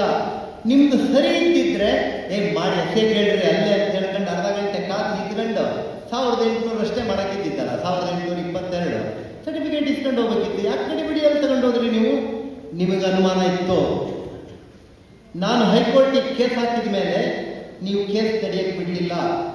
7 Rule 11 ಅಂತ ಒಂದು ಅಪ್ಲಿಕೇಶನ್ ಹಾಕಿದ್ರಿ, ಈ ಕೇಸ್ನ ವಜಾ ಮಾಡಿ ಅಂತ. ನನ್ನ ಪರ ಕೇಸ್ ಆಯಿತು. ನೀವು ಸುಪ್ರೀಂ ಕೋರ್ಟಿಗೆ ಹೋಗಿ ಕಪಿಲ್ ಸಿಬಾಲ್ ಅಂತ ಮತ್ತು ಅಭಿಷೇಕ್ ಮನು ಸಿಂಘ್ವಿ ಅಂತ ಲಾಯರ್ ಇಟ್ರಿ. ಅಕ್ಟೋಬರ್ನಲ್ಲಿ 24 ಇಲ್ಲೇ ಕೌಂಟಿಂಗ್ ಆಗಲಿ ಅನ್ಬೋದಿತ್ತು. ನೀವು ಯಾಕಾಗ ಅಲ್ಲಿ ತನಕ ಹೋಗಿ ಸ್ಟೇ ಕೇಳಿದ್ರಿ? ಅಲ್ಲಿ ರಿಜೆಕ್ಟ್ ಆಯ್ತು ನಿಮ್ಮದು. ವಾಪಸ್ ಬಂದು ಏನೋ 6 Rule 16 ಅಂತ ಏನೋ ಹೇಳ್ತಾರೆ, ಸ್ಟ್ರೈಕಿಂಗ್ ಆಫ್ ಪ್ಲೀಡಿಂಗ್ಸ್ ಅಂತ. ಮತ್ತೆ ಇಲ್ಲಿ ಹೈಕೋರ್ಟಲ್ಲಿ ಹಾಕಿದ್ರೆ ಕೇಸ್ ವಜಾ ಮಾಡಿ ಅಂತ ಮತ್ತೆ ನಮ್ಮ ಪರ ಆಯಿತು. ಮತ್ತೆ ನೀವು ಸುಪ್ರೀಂ ಕೋರ್ಟಿಗೆ ಹೋಗಿ ಶ್ಯಾಮ್ ದಿವಾನ್ ಮತ್ತು ದೇವದತ್ ಕಾಮತ್ ಅನ್ನುವಂಥ ದೊಡ್ಡ ಲಾಯರ್ ಇಟ್ರಿ. ನಾ ಸಣ್ಣ ಲಾಯರ್ ಇಟ್ಟಿದ್ದೆ, ನಾನು ಅದ್ರ ಅಷ್ಟೆಲ್ಲ ಇಡಕ್ಕೆ ದುಡಿಲ್ಲ, ಸಣ್ಣ ಲಾಯರ್ ಇಟ್ಟಿದ್ದೆ. ಅಲ್ಲೂ ನಾವೇ ಗೆದ್ವಿ. ರೀಕೌಂಟಿಂಗಿಗೆ ಮುಂಚೆ ಮತ್ತೊಂದು ಅಪ್ಲಿಕೇಶನ್ ಹಾಕಿದ್ರಿ. 2,000 ರೂಪಾಯಿ ಜೀವರಾಜ್ ಕಟ್ಟಬೇಕಿತ್ತು, ಅದನ್ನು ಲೇಟಾಗಿ ಕಟ್ಟೇನೆ ಅಂತ. ಕಟ್ಟಿಲ್ಲ ಅಂತಲ್ಲ, ಅದಕ್ಕೆ ಕೇಸ್ ವಜಾ ಮಾಡಿ ಅಂತ ಮತ್ತೆ 4 ತಿಂಗಳು ಓಡಿಸಿದ್ರಿ. 2000 ಜಡ್ಜಿಗೆ ನೀವು 10 ರಿಂದ 15 ಸೈಟೇಷನ್ ಕೊಟ್ರಿ, ಈ ದುಡ್ಡು ಕಟ್ಟದೇ ಇರೋ ಕೇಸ್ ರಿಜೆಕ್ಟ್ ಆಗಬೇಕು ಅಂತ. ಜಡ್ಜ್ ಒಂದು ಜಡ್ಜ್ಮೆಂಟ್ ಬರೀತಾರೆ, ನೀವು ಹೇಳಿರೋ ಪೂರ್ತಿ ದುಡ್ಡು ಕಟ್ಟದೇ ಇರೋವು, ಅದರ ಲೇಟ್ ಪೇಮೆಂಟಿಂದ ಯಾವುದು ಹೇಳಿಲ್ಲ ನೀವು, ಹಾಗಾಗಿ ಈ ಮೂಮೆಂಟ್ನಲ್ಲಿ ಇದು ಪ್ರಸ್ತುತ ಅಲ್ಲ ಅಂತಾರೆ. ಮುಗೀತು. ಜಡ್ಜ್ಮೆಂಟಿಗೆ ಬಂತು, ಜಡ್ಜ್ಮೆಂಟ್ ಆಯಿತು. ಹೇಳಿದ್ರಲ್ಲಿ 279 ರೀವೆರಿಫಿಕೇಶನ್ ಮಾಡ್ರಿ, ಉಳಿದಿದ್ದನ್ನು ರೀಕೌಂಟಿಂಗ್ ಮಾಡ್ರಿ ಅಂತ. ನೀವೇನು ಹೇಳಿದ್ರಿ? ಇಮ್ಮಿಡಿಯೇಟ್ ನನಗೆ 3 ವಾರ ಅಷ್ಟೇ ಬೇಕು, ನಾವು ಸುಪ್ರೀಂ ಕೋರ್ಟಿಗೆ ಹೋಗ್ತೀವಿ. ಅವತ್ತು ಸುಪ್ರೀಂ ಕೋರ್ಟಲ್ಲಿ ಏನು ಹೇಳಿತ್ತು? ಆಸ್ತಿಯ ಇದನ್ನು ಕೈ ಬಿಟ್ಟಿದೆ, ಕೌಂಟಿಂಗ್ ಮಾತ್ರ ಕೊಟ್ಟಿದೆ ಅಂತ. ನೀವು ಮತ್ತೆ ಯಾಕೆ ಸುಪ್ರೀಂ ಕೋರ್ಟಿಗೆ ಹೋಗ್ತೀನಿ ಅಂದರೆ? ನಿಮಗೆ ಹೆದರಿಕೆ ಇಲ್ಲದೆ ಇದ್ದಿದ್ರೆ ನೀವು ಯಾಕೆ ಹೋಗ್ತೀನಿ ಅಂದ್ರಿ? ಹೌದೋ ಇಲ್ವೋ? ಎಲ್ಲಿ ನಿಮ್ಮ ಹೆದರಿಕೆ ಏನು? ನಂಗೆ ಧೈರ್ಯ ಶುರುವಾಗಿದ್ದೆ ಯಾವಾಗ ಅಂದರೆ, ಇವ್ರು ಯಾವಾಗ ಪದೇ ಕೋರ್ಟಿಗೆ ಹೋಗಿ ಶುರುವಾದ್ರು, ನಾ ಏನು ಹೇಳ್ತಾ ಇದ್ದೆ ಶಂಕರ್ ನಿಮ್ಮ ಹತ್ರ, ಇವ್ರು ಪದೇ ಕೋರ್ಟಿಗೆ ಹೋಗ್ತೀನಿ ಅಂತ ಕಂಡ್ರಿ ಏನೋ ಉಂಟು, ಅದಕ್ಕೆ ನಾನೀಗ ಹೋರಾಟ ಮಾಡ್ತಾ ಇದ್ದೀನಿ ಅಂತ. ಜನವರಿ 5, 2026ನೇ ತಾರೀಕು ಗುಲ್ಬರ್ಗಾದಿಂದ ನ್ಯಾಯಮೂರ್ತಿಗಳು ಕಾನ್ಫರೆನ್ಸ್ ಕಾಲಲ್ಲಿ ಕೇಳ್ತಾರೆ ನಮ್ಮ ಲಾಯರಿಗೆ, ಮಧ್ಯಾಹ್ನ 2:45 ಗಂಟೆ.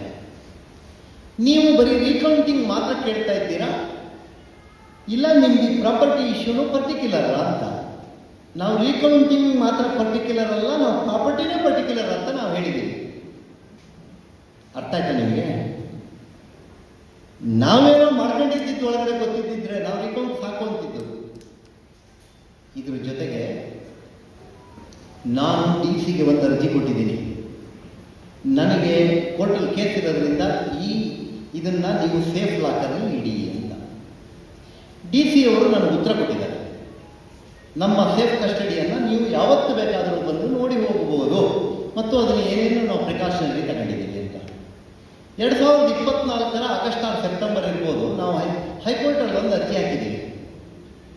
ಇದನ್ನು ಕೋರ್ಟ್ ಸುಪರ್ದಿಗೆ ತರಿಸಿ, ನಮಗೆ ಅನುಮಾನ ಇದೆ, ಯಾವಾಗ ಶೃಂಗೇರಿನಲ್ಲೆಲ್ಲ ಕಿತ್ತೆಸ್ತಿರಲ್ಲ ಆವಾಗ ನಮ್ಗೆ ಅನುಮಾನ ಇದೆ, ಇದನ್ನು ನೀವು ನಮಗೆ ಇದು ಕೊಡಿ ಅಂತ. ಆಗ ಅವ್ರ ಲಾಯರ್ ಅರ್ಜಿ ಹಾಕ್ತಾರೆ. ಏನಂತ ಹಾಕ್ತಾರೆ ಗೊತ್ತಾ?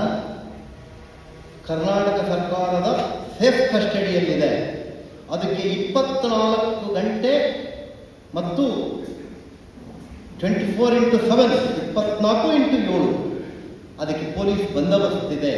24x7 ಅದಕ್ಕೆ ಎಲೆಕ್ಷನ್ ಕಮಿಷನರ ಇದರಲ್ಲಿರುವಂಥ CC ಕ್ಯಾಮ್ರಾಗಳು ಅದರ ಅಬ್ಸರ್ವೇಷನ್ನಲ್ಲಿದೆ. ಹಾಗಾಗಿ ಈ ಥರ ಇವರು ಸಣ್ಣವನ್ನೆಲ್ಲ ತಂದ್ಕೊಂಡು ಕೋರ್ಟ್ ಮುಂದ್ಗಡೆ ಕೇಳೋದು ಸರಿಯಲ್ಲ ಅನ್ನೋ ಪದ ಉಪಯೋಗಿಸಿದ್ದಾರೆ. ನಿಮ್ಗೆ ಅವತ್ತು ಸೆಕ್ಯೂರಿಟಿ ಸರಿ ಇದೆ ಅಂದಮೇಲೆ ಯಾಕೆ ಕೈ ಕೊಡ್ತು? ನಿಮ್ಮದೇ ಸರ್ಕಾರ ನಾವು ಚೆನ್ನಾಗಿ ಇಟ್ಕೊಂಡಿದ್ದೀವಿ ಅಂತ ಕೋರ್ಟಲ್ಲಿ ಹೇಳಿದ ಮೇಲೆ ಈಗ ಯಾಕೆ ಕತೆ ಹೇಳ್ತಾ ಇದ್ದೀರಿ ನೀವು? ಹೌದಾ? ಇದು ಒಂದು ಘಟನೆಗಳು ಹಿಂದಿದ್ದು. ಯಾಕಾಗಿ ಕೌಂಟಿಂಗ್ ಕೇಳಿದ್ವಿ ಅನ್ನೋದಕ್ಕಾಗಿ ನಾನು ಹೇಳ್ತಾ ಇದ್ದೀನಿ. ಕೌಂಟಿಂಗ್ ಇಲ್ಲಿ ತನಕ ಬಂತು. ಕೊನೆಯ ಹಂತಕ್ಕೆ ಬಂದು ಕೌಂಟಿಂಗ್ ಅಂತ ಆಯಿತು. ಕೌಂಟಿಂಗ್ ಅಂತ ಆದಾಗ ಬೆಳಗ್ಗೆ 7 ಗಂಟೆಗೆ ನೀವು ಬನ್ನಿ, ನೀವು ಅಥವಾ ನಿಮ್ಮ ಏಜೆಂಟ್ ಯಾರಾದರೂ ಬರಬೇಕು ಅಂತ ಹೇಳಿದ್ರು. ನಾವು 7 ಗಂಟೆಗೆ ಹೋದ್ವಿ. ಕ್ಯಾಮ್ರಾ ಎಲ್ಲ ಇಟ್ಟು ಮೇನ್ ಡೋರ್ ಮೇಲೆ ಕೆಳಗೆ 2 ಲಾಕ್ ಇತ್ತು, 2ಕ್ಕೂ ಲಾಕ್ ಹಾಕಿತ್ತು. ಸೀಲ್ ಕ್ಲಿಯರ್ ಇತ್ತು. ಸೀಲ್ನ ಓಪನ್ ಮಾಡಿದ್ರು, 2 ಲಾಕ್ ತೆಗೆದ್ರು, ಒಳಗಡೆ ಹೋದ್ರು. ನಾನು ಹಿಂಗೆ ನಿಂತ್ಕೊಂಡು ಹಿಂಗೆ ಕೇಳಿದೆ ಒಬ್ಬರಿಗೆ ಅಧಿಕಾರಿಗೆ, ಏನು ಮರ ಈ ಥರ ತಂದು ಟ್ರಂಕ್ ಎಸ್ತಿರಲ್ಲ, ಕಥೆ ಏನ್ರು ನಿಮ್ಮದು ಅಂತ ಕೇಳಿದೆ. ಸರ್, ಬೆಳಿಗ್ಗೆ 8 ಗಂಟೆಗೆ ಕೌಂಟಿಂಗಿಗೆ ಬಂದಿರ್ತೀವಿ ಸರ್, ಸಾಯಂಕಾಲ 12 ಗಂಟೆಗೆ ಇದನ್ನು ತಗೊಂಬಂದು ಎಸ್ ಸರ್ ಇಲ್ಲಿಗೆ. ಯಾವನಿಗೆ ಗೊತ್ತು ಸರ್ ಇದು ರೀಕೌಂಟಿಂಗ್ ಆಗ್ತದೆ ಅಂತೇಳಿ. ನಾವು ಅವತ್ತು ಮನೆಗೆ ಹೋದ್ರೆ ಸಾಕಂತ ಈ ಲಾರಿ ತರ್ತೀವಲ್ಲ, ತರೋದು ಎಸ್ಸಿಯೋದು ಗೊತ್ತಾಗೋದು ಅಲ್ಲ, ಎಸ್ತಿರಲ್ಲ. ಮತ್ತು ನಮ್ಮ ಬ್ಯಾಲೆಟ್ ಕತೆ ಏನು ಅಂತ ನಾನು ಸರ್, ಬ್ಯಾಲೆಟಿಂದ ಮಾತ್ರ ನೋಡಿ ಸರ್, ಆ ಟ್ರಂಕ್ ಕರೆಕ್ಟಾಗಿ ಬೀಗ ಹಾಕಿ ಸೈಡಲ್ಲಿ ಇಟ್ಟಿವಿ ನೋಡಿ ಸರ್, ಇನ್ನೆಲ್ಲ ತಂದು ಎಸ್ತೀವಿ ಅಂತ ನಾನು ಡಿ ಸಿ ಕೇಳಿದೆ. ನಮ್ಮ ಅಬ್ಜೆಕ್ಷನ್ ಇದೆ ಸರ್ ಇದಕ್ಕೆ ಅಂತ. ಅದಕ್ಕಿಂತ ಮುಂಚೆ ಇವರೇ ಶುರು ಮಾಡಿಬಿಟ್ರಪ್ಪ, ನಮ್ಮ ಅಬ್ಜೆಕ್ಷನ್ ಇದೆ, ಟ್ರಂಕ್ ಎಲ್ಲ ಮುಕ್ತಾಗಿದೆ, ಕಿತ್ಕೊಂಡೋಗಿದೆ, ಹರ್ಕೊಂಡು ಹೋಗಿದೆ, ಎಲ್ಲ ಆಗಿದೆ ಅಂತ. ನಾನು ಯಾಕೆ ಮಾತಾಡಲಿ, ನಾನು ಸುಮ್ಮನೆ ನಿಂತ್ಕೊಂಡೆ, ನೀವು ಏನಾದ್ರು ಮಾಡ್ಕೊಳ್ಳಿ ಅಂತ. ಅಲ್ಲಿಂದ ಮುಂದಕ್ಕೆ ಬಂದು ಹೇಳಿದ್ರು, ಈ ಕೌಂಟಿಂಗ್ ನಿಲ್ಲಿಸಿ, ಈ ಕೌಂಟಿಂಗ್ ಸರಿ ಇಲ್ಲ, ಟ್ರಂಕ್ ಹಾಳಾಗಿದೆ ಅಂತಲ್ಲ, ಈ ಕೌಂಟಿಂಗ್ ನಿಲ್ಲಿಸಿ ಅಂತ. ನಂಗೆ ಅವಾಗ ಇನ್ನೂ ಒಂಚೂರು ಆಸೆ ಬರೋದು ಆಯಿತು, ಇವ್ರು ಯಾಕೆ ಮತ್ತೆ ನಿಲ್ಲಿಸಿ ಅಂತಾರಲ್ಲ, ಎಂಥೋ ಮಾಡ್ಕೊಂಡಾರೆ ಅಂತ. ಅಲ್ಲಿಂದ ಟ್ರಂಕ್ ಪೂರ್ತಿ ತಂದಾಯ್ತು. ತಂದು ಇದಕ್ಕೆ ಹಾಕೋದು IDST ಕಾಲೇಜಲ್ಲಿ. ಟ್ರಂಕ್ ಓಪನ್ ಮಾಡ್ತಾ ಹೋದ್ರು. ಒಂದೊಂದೇ ಟ್ರಂಕ್ ಓಪನ್ ಆದಂಗೂ ಅದರಲ್ಲಿ ಈ ಸ್ಟ್ಯಾಚ್ಯುಟರಿ ಕವರ್ಗಳು ಅಂತ ಇರ್ತವೆ, ಅದು ಉಪಯೋಗಿಸದೇ ಇರೋದು, ಬೇರೆ ಕವರ್ಗಳು, ಇದೆಲ್ಲ ಟ್ರಂಕಲ್ಲಿ ಯಾವುದ್ಯಾವುದರಲ್ಲಿ ಯಾವ್ಯಾವುದಿದೆ, ಹಳೆ ಚೀಲಗಳು, ಬ್ಯಾಗ್ಗಳು ಎಲ್ಲವನ್ನು 19 ಟ್ರಂಕ್ ತೆಗೆದ್ರು. ಲಾಸ್ಟಿಗೆ 20ನೇ ಟ್ರಂಕ್ ಎತ್ತದು. ಅದರಲ್ಲಿ ಬೀಗ ಸರಿಯಾಗಿದೆ, ಇದಕ್ಕೆ ಕೀ ತೆಗೆಯಲಾಯಿತು, ಇದರೊಳಗಡೆ ಇಷ್ಟಿಷ್ಟು ಬ್ಯಾಲೆಟ್ ಇದೆ ಅಂತ ಎಲ್ಲ ತೆಗೆದು ಇಟ್ಟರು. ಎಲ್ಲ ಸರಿಯಾಗೇ ಇತ್ತು. 2:45 ಗಂಟೆಗೆ ಜೋರು ಕಿವಿ ಒಳಗೋಗುವಷ್ಟು ಪಟಾಕಿ ಬಿತ್ತು. ಅಷ್ಟೊತ್ತಿಗೆ ಯಾರೋ ಬಂದು ಹಿಂದ್ಗಡೆಯಿಂದ ಹೇಳಿದ್ರು, ವಿಜಯೋತ್ಸವ ಹೋಗ್ತಾ ಇದ್ದಾರೆ, ಮತ್ತೀಗ ಟ್ರಂಕ್ ಎಲ್ಲ ಸರಿ ಇದೆ ಅಂತ ಅಂದೆ. TV-ಅವರಿಗೆ ಹೇಳಿದ್ದಾರೆ, ನನ್ನ ಹತ್ರ ಇದೆ ಅದು, ಈಗ ಬೆಳಿಗ್ಗೆ ನಾವು ತಪ್ಪು ತಿಳ್ಕೊಂಡಿದ್ವಿ, ಈಗೆಲ್ಲ ಸರಿ ಇದೆ ಅಂತ ಹೇಳಿದ್ರು ಅಂತ. ಸರಿ ಸರಿ ಇದ್ರೆ ಸರಿ, ನೋಡ್ತಾ ಇದ್ವಿ. ಕೌಂಟಿಂಗ್ ಶುರುವಾಯಿತು. ಬಂಡಲ್ನಲ್ಲಿ 25 ತೆಗಿತಾ ಇದ್ರು, ಎಲ್ಲ ಇತ್ತು. 25 ಇನ್ವ್ಯಾಲಿಡ್ ಬಂತು ಅವ್ರ ಬಂಡಲಲ್ಲಿ. ಓ, ನಮ್ದು ಭಾರಿ ಅನ್ಯಾಯ ಆಗಿದೆ, ಅಷ್ಟೊತ್ತಿಗೆ ಶುರುವಾಯಿತು. ಈಗ ಟ್ರಂಕ್ ಸರಿ ಇಲ್ಲ, ಟ್ರಂಕ್ ಸರಿ ನೋಡಬೇಕು ಅಂತ. ಅಷ್ಟೊತ್ತಿಗೆ ಒಬ್ಬ ಮಹಾನುಭಾವ ಪಾಪ ಭಾಳ ಟೆನ್ಷನಲ್ಲದಾನೆ. ಈ 2013 ನವೆಂಬರ್ 6, 7, 8 ಕಲಾವಿದ. ಪರಿಸ್ಥಿತಿ ಏನಾಗಿದೆ ಅಂದರೆ, ಅವ ಬಂಬಡ ಅಂತೆ.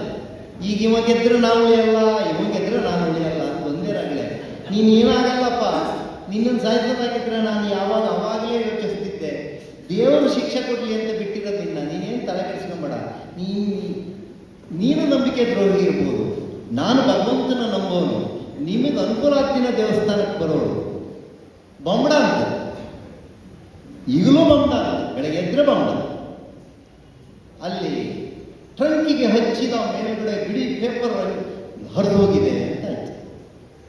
ಅದರಲ್ಲಿ ಏನಿದೆ ಅಂತ ಕೇಳಿದ್ರ, ನೀವ್ಯಾರು ಬಂದಿರಲಿಲ್ಲಲ್ಲಪ್ಪ, ಅದಕ್ಕೆ ಹೇಳ್ತಾ ಇದ್ದೀನಿ. ಅದ್ರ ಮೇಲ್ಗಡೆ ಎಲ್ಲ ಕ್ಯಾಂಡಿಡೇಟ್ಗಳ ಹೆಸರು ಬರೆದಿದೆ. ನಾನು ಇರ್ಬೋದೇನೋ ಸುಮ್ಮನೆ ಕೂತಿದ್ದೆ. ಸ್ವಲ್ಪ ಹೊತ್ತಿಗೆ ಯಾಕೋ ಅನ್ನಿಸ್ತು, ಅದು ಎಂತ ಹಳೇ ಪೇಪರ್ ಇದ್ದಂಗೆ, ಇವ್ರು ಎಂತ ಅಂತಾರೆ ಅಂತ ಸ್ವಲ್ಪ ದೂರ ಇತ್ತು, ಅಷ್ಟು ದೂರ. ಅಲ್ಲಿ ಕೂತವನೊಬ್ಬನಿಗೆ ಕೇಳಿದೆ, ಆ ಪೇಪರ್ ಮೇಲೆ ಏನೇನು ಬರ್ದಾರೆ ಓದಲ್ಲೇ ಅಂತ. ಆಮೇಲೆ ನಿಂತ್ಕೊಂಡು ನಗರಸಭೆ NK ದಿವಾಕರ್ ಅಂತ ಬರ್ತದೆ ಅಂತ. ನಾನು ನಗರಸಭೆಗೆ ನಿಂತಿದ್ದಲ್ಲ, ಅದು ಅವ್ನು ಯಾರೋ ಹೇಳಿ ತಪ್ಪು ಹೇಳ್ತಾ ಇದ್ದಾನೆ ಅಂತ ಆರೋಗ್ಯ ಹೇಳಿದೆ. ರೆಕಾರ್ಡಲ್ಲಿದೆ, ವಿಡಿಯೋ ರೆಕಾರ್ಡಲ್ಲಿದೆ, ಅದನ್ನು ನೋಡಿ ಅಂತ. ಅವ್ರೇನಾದನ್ನು ಹೆಚ್ಚು ಗಂಭೀರ ತಗೊಂಡಿಲ್ಲ, ಕೌಂಟಿಂಗ್ ಆಯಿತು. ಇಲ್ಲಿ ಪ್ರಶ್ನೆ ಅವ್ರು ಹೇಳ್ತಾ ಇರೋದು, 25 ಬಂಡ್ಲು 25 ಬರ್ತಾ ಇತ್ತು ಅಂತ. 25 ಬರುತ್ತೆ, ಮತ್ತೇನು ಬೇರೆ ಬರಲ್ಲ.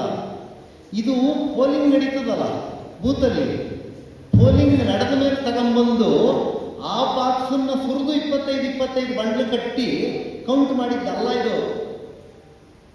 ಅರ್ಥ ಆಯ್ತಾ ಸುರೇಶಣ್ಣ ನಿಮಗೆ? ಈಗ ನಿಮ್ಮದು ಸಾರ್ಗೋಡ್ ಬೂತಲ್ಲಿ ನಾಡಿದ್ದು ಎಲೆಕ್ಷನ್ ನಡೀತದೆ, ಬ್ಯಾಲೆಟ್ ಹಾಕಿರ್ತಾರೆ, ಅದನ್ನು ನಿಮ್ಮ ಸಮಕ್ಷಮ ತಂದು ಒಂದು ಟ್ರೇಕ್ ಸುರುಕ್ತಾರೆ, ಅದನ್ನು 25 ಬಂಡ್ಲು ಮಾಡ್ತಾರೆ. ಆಮೇಲೆ ಅದು ಕೌಂಟಿಂಗ್ ಶುರುವಾಗುತ್ತೆ.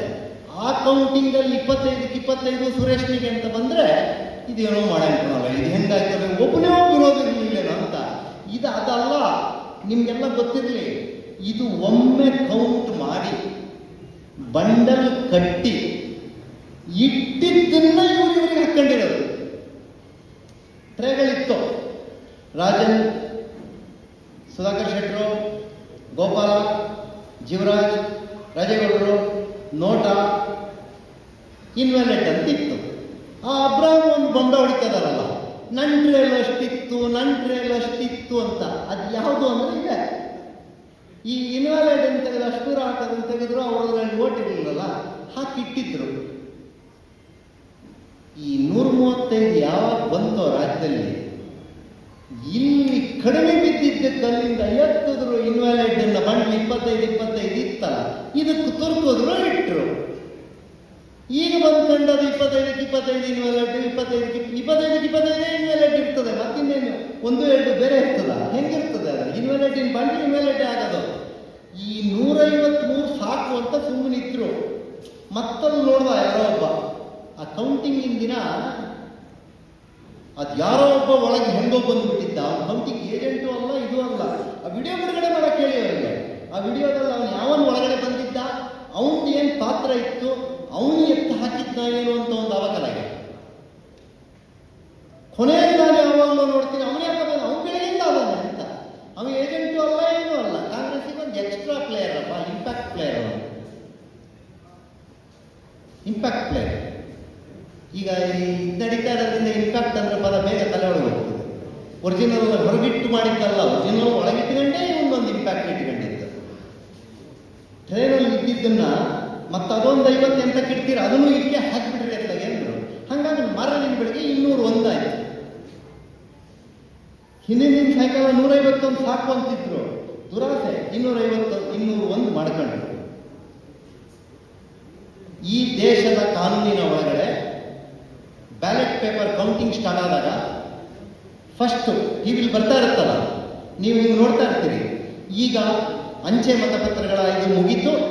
ಇದು ಮುಗಿದ ಮೇಲೆ ಈಗ ಶುರುವಾಯಿತು ಯಾವುದು, EVM ಅಂತ ಬರಬೇಕು. ಮತ್ತು ನೀವ್ಯಾಕೆ ನಮ್ಮ ಕ್ಷೇತ್ರದ್ದು ಒಂದನ್ನು ಲಾಸ್ಟಿಗೆ ಇದನ್ನು ಮಾಡಿದ್ದೀರಿ? ರೆಸಲ್ಯೂಷನ್ ಪುಸ್ತಕದಲ್ಲಿ ಬರೆದಿದ್ದೀರಿ ನೀವು. EVMಗಳನ್ನು ಮುಗಿಸಲಾಯಿತು, ಈಗ ನಾವು ಪೋಸ್ಟಲ್ ಬ್ಯಾಲೆಟ್ನ ಕೌಂಟ್ ಮಾಡಲಾಯಿತು ಅಂತ. ಯಾಕೆ? ಈ ದೇಶಕ್ಕೊಂದು ಕಾನೂನು, ಶೃಂಗೇರಿಗೊಂದು ಕಾನೂನ. ಈ ರಾಜ್ಯದ ಅತಿ ಕಡಿಮೆ ಮತದಾರರ ಸಂಖ್ಯೆ ಇರೋದು ಶೃಂಗೇರಿಯಲ್ಲಿ, ಅತಿ ಹೆಚ್ಚಿರೋದು ಬೆಂಗಳೂರು ದಕ್ಷಿಣದಲ್ಲಿ. ಬೆಂಗಳೂರು ದಕ್ಷಿಣದ ರಿಸಲ್ಟ್ ಬಂದು ಮಧ್ಯಾಹ್ನಕ್ಕೆ ಬರುತ್ತೆ, ನಮ್ಮ ಕೃಷ್ಣಪ್ಪ ಗೆದ್ದರು ಅಂತ. ಶೃಂಗೇರಿಗೆ ಯಾಕೆ ಸಾಯಂಕಾಲ 5 ಗಂಟೆ ತನಕ ತಗೊಂಡ್ರಿ ನೀವು? ಯಾಕೆ ಪೆಂಡಿಂಗ್ ಇಟ್ಟಿದ್ದೀರಿ? ಅಷ್ಟೊತ್ತು ತನಕ ಏನು ಮಾಡಿದ್ರಿ? ಅಲ್ಲಿ ನಿಮ್ಮನ್ನ ದಾರಿ ತಪ್ಪಿಸ್ತಾ ಇರೋದವರು ಬಂಡಲ್ ಇನ್ವ್ಯಾಲಿಡ್ ಇತ್ತು ಅಂತ ಬಂಡಲ್ ನೀವು ಎತ್ತಕೊಂಡಿದ್ದಕ್ಕೆ ಬಂಡಲ್ ಇರೋದು. ಅರ್ಥ ಆಗಿದೆಯಾ ಇದು ನಿಮಗೆ? ಚಂದ ಮಾಡಿ ಕೆಳಗಡೆ ಬಂದು ಹೇಳ್ತಾ ಇದ್ದಾರೆ, ಚಂದ ಮಾಡಿ ಹೇಳ್ತಾ ಇದ್ದಾರೆ, ಅದು ಹಂಗಾಗ್ಬಿಟ್ಟಿತ್ತು ಕಣೋ, ನೋಡ್ಬೇಕು ಕಣೋ, ನೀನು ತೆಗೆದ್ರೆ 25 ನವೀನ, ಅದು ಅವರಿಗೆ ಬರ್ತಿತ್ತು ಕಣೋ, ಅವ್ರ ತೋಟೆ ಇನ್ವ್ಯಾಲಿಡ್, ಅವ್ರಿಗೆ ಹಾಕಿದ್ದೇ ಇನ್ವ್ಯಾಲಿಡ್ ಆದರೆ ಇನ್ವ್ಯಾಲಿಡೇ ಇರೋದು. ಮತ್ತು ಮೊನ್ನೆ 279 ಓಟಲ್ಲಿ 8 ಓಟುಗಳು ವ್ಯಾಲಿಡ್ ಅಂತ ಆಯಿತು, ಮರು ಎಣಿಕೆಗೆ ಸೇರಿಸಲ್ಪಡ್ತು. 8ರಲ್ಲಿ 2 ನನಗೆ ಬಂತು, 3 ರಾಜೇಗೌಡರಿಗೆ ಬಂತು 8ಕ್ಕೆ. ಇನ್ನು 3 ಇತ್ತಲ್ಲ, ಅದರಲ್ಲಿ 1ಕ್ಕೆ ಯಾರು ಮಾರ್ಕೆ ಮಾಡಿರಲಿಲ್ಲ. ಇನ್ನೆರಡು 2 ಜನರಿಗೆ ಮಾರ್ಕ್ ಮಾಡಿದ್ದಿತ್ತು. 8ಕ್ಕೆ 2 ಜನರಿಗಾದರೆ, 8ಕ್ಕೆ 2 ಓಟ್ ಇನ್ವ್ಯಾಲಿಡ್ ಆದರೆ 1540ಕ್ಕೆ ಎಷ್ಟಾಗುತ್ತೆ ಕ್ಯಾಲ್ಕುಲೇಟ್ ಮಾಡಿ. ಮೊನ್ನೆ ತನಕ ಇರಲೇ ಇಲ್ಲ, ಮೊನ್ನೆ ಬಂದಿರೋದು. ಒಟ್ಟು ವ್ಯವಸ್ಥಿತವಾದ ಒಂದು ರೀತಿಯಲ್ಲಿ ಏನೋ ಮಾಡಿಬಿಟ್ಟಿದ್ದಾರೆ ಅಂತ ಬೊಂಡ ಹೊಡಿತಿದ್ದಾರೆ. ಏನು ಸುಂದರವಾಗಿ ಜೀವರಾಜ್ ದೇವಸ್ಥಾನಕ್ಕೆ ಹೋಗಿದ್ದ ಅಪಚಾರ, ಒಬ್ಬ ಶಾಸಕನಾಗಿ ಒಂದು ದೇವಸ್ಥಾನಕ್ಕೆ ಹೋಗಿದ್ದ ಅಪಚಾರವಲ್ವಾ ಅಂತೇಳಿ ನನಗೆ ಅವಾಗ ಹೇಳಿದ್ರು. ನೀವು ಶಾಸಕರಾಗಿ ಅಂತ ದೇವಸ್ಥಾನಕ್ಕೆ ಹೋಗಿದ್ರಿ, ಜೀವರಾಜ್ ಹೋದರೆ ಅಪಚಾರ, ನೀವು ಹೋದರೆ ಭಾಳ ಶುದ್ಧನಾ? ನಿಮಗೆ ನಾನು ಕೇಳಿದ್ನಲ್ಲ, ನೀವು ಹೇಳಿ, ದೇವಸ್ಥಾನಕ್ಕೆ ಹೋಗಿ ಹೇಳಬೇಕು. ಏನಂತ ಗೊತ್ತಾ, ಈ ಜಲ್ ಜೀವನ್ ಮಿಷನ್ನಲ್ಲಿ ಬೋರ್ವೆಲ್ಗಳನ್ನು ಸುಳ್ಳು ಲೆಕ್ಕ ಮಾಡಿದ್ದು ಅಂತ ಜೀವರಾಜ್ ಹೇಳ್ತಾ ಇರೋದು ತಪ್ಪು, ಸ್ಟಾಂಪ್ ಪೇಪರ್ ತಿದ್ದುಪಡಿ ಆಗಿರೋದು ತಪ್ಪು, ಸುಳ್ಳು, ಇದಕ್ಕಾಗಿ ನಾನು ಇಲ್ಲಿ ಬಂದಿದ್ದೀನಿ ಅಂತ. ನೀವು ಈ ದೇವಸ್ಥಾನಕ್ಕೆ ಅದೇ ಸ್ಟಾಂಪ್ ಪೇಪರ್ನವ್ರನ್ನೇ ಕರ್ಕೊಬರ್ತೀರಿ ಜೊತೆಗೆ. ಅದೇ ಸ್ಟಾಂಪ್ ಪೇಪರ್ನವ್ರು ಹಗರಣದವ್ರು ಯಾರಿದ್ದಾರೆ ಅವರೇ ನೀವು ವಿಜಯೋತ್ಸವ ಮಾಡೋರು, ಅವರೇ ಇದಕ್ಕೆ ಬರೋರು. ಯಾಕಂದರೆ ಇನ್ವೆಸ್ಟ್ಮೆಂಟ್ ನಿಮ್ಮ ಪಾರ್ಟ್ನರ್ಸ್ ಅಲ್ಲ. ನೀವು ಹೇಳಿ, ಅದನ್ನು ಹೇಳಿ, ಇಲ್ಲ ಅಂತ ಹೇಳಿ. ಸಿದ್ಧಾರ್ಥನಂತ ದೊಡ್ಡ ಮನುಷ್ಯರು ತೀರಿ ಹೋದರೆ 124 ಕೋಟಿ ಸಾಲ ತೀರಿಸಿದ ಪ್ರಾಪರ್ಟಿನ ನೀವು 6 ಕೋಟಿಗೆ ನಾನು ತಗೊಂಡಿದ್ದೀನಿ ಅಂತ ಹೇಳ್ತೀರಲ್ಲ, ನಾನು ಇದನ್ನು ಮೋಸ ಅಂತ ಹೇಳ್ತಾ ಇದ್ದೀನಿ. ನೀವು ಹೇಳಿ, ನಾನು ಸಿದ್ಧಾರ್ಥಕ್ಕೆ ಮೋಸ ಮಾಡಿಲ್ಲ ಅಂತ. ಯಾಕೆ ನೀವು ದೇವಸ್ಥಾನಕ್ಕೆ ಹೋಗಲಿಲ್ಲ? ಹೋಗ್ಬೇಕಲ್ಲ ದೇವಸ್ಥಾನಕ್ಕೆ. ಒಂದು ಕಡೆ ಸುಪ್ರೀಂ ಕೋರ್ಟಲ್ಲಿ ಕೇಸ್ ಹಾಕ್ತಂತೀರಿ, ಹೈಕೋರ್ಟಲ್ಲಿ ಕೇಸ್ ಇಟ್ಕಂತೀರಿ, ದೇವಸ್ಥಾನಕ್ಕೆ ಪ್ರಮಾಣಕ್ಕೆ ಬರ್ತೀರಿ, ಕೇಸ್ ವಿಡ್ರಾ ಮಾಡ್ಕೊಂತೀರಾ? ಯಾವ್ದಾದ್ರು ಒಂದಾಗಬೇಕಲ್ಲ ಸರ್. ಈಗ ಅದನ್ನು ಕೇಸ್ ವಿಡ್ರಾ ಮಾಡ್ಬಿಡೋಣ. ನೀವು ಮಾಡ್ತೀರಾ ವಿಡ್ರಾ? ಬರ್ತೀನಿ ದೇವಸ್ಥಾನಕ್ಕೆ. ನೀವು ಸುಪ್ರೀಂ ಕೋರ್ಟಲ್ಲಿ ಕೇಸ್ ಇಟ್ಟುಕೊಂಡು ಇಲ್ಲಿ ಬಂದು ದೇವಸ್ಥಾನ ಮುಂದ್ಗಡೆ ಪ್ರಮಾಣ ಮಾಡಿ ಅಂದರೆ, ಈ ಪ್ರಮಾಣ ಜನರನ್ನು ದಾರಿ ತಪ್ಪಿಸಕ್ಕೆ, ಅದು ಅಧಿಕಾರ ಹಿಡಿಯಕ್ಕೆ. ಅರ್ಥ ಆಗ್ತದೆ ನಿಮಗೆ? ಹಾಗಾಗಿ ಈ ಥರದ ದಾರಿ ತಪ್ಪಿಸುವಂಥ ಕಾರ್ಯಕ್ರಮಗಳು ಅವಶ್ಯಕತೆ ಇಲ್ಲ.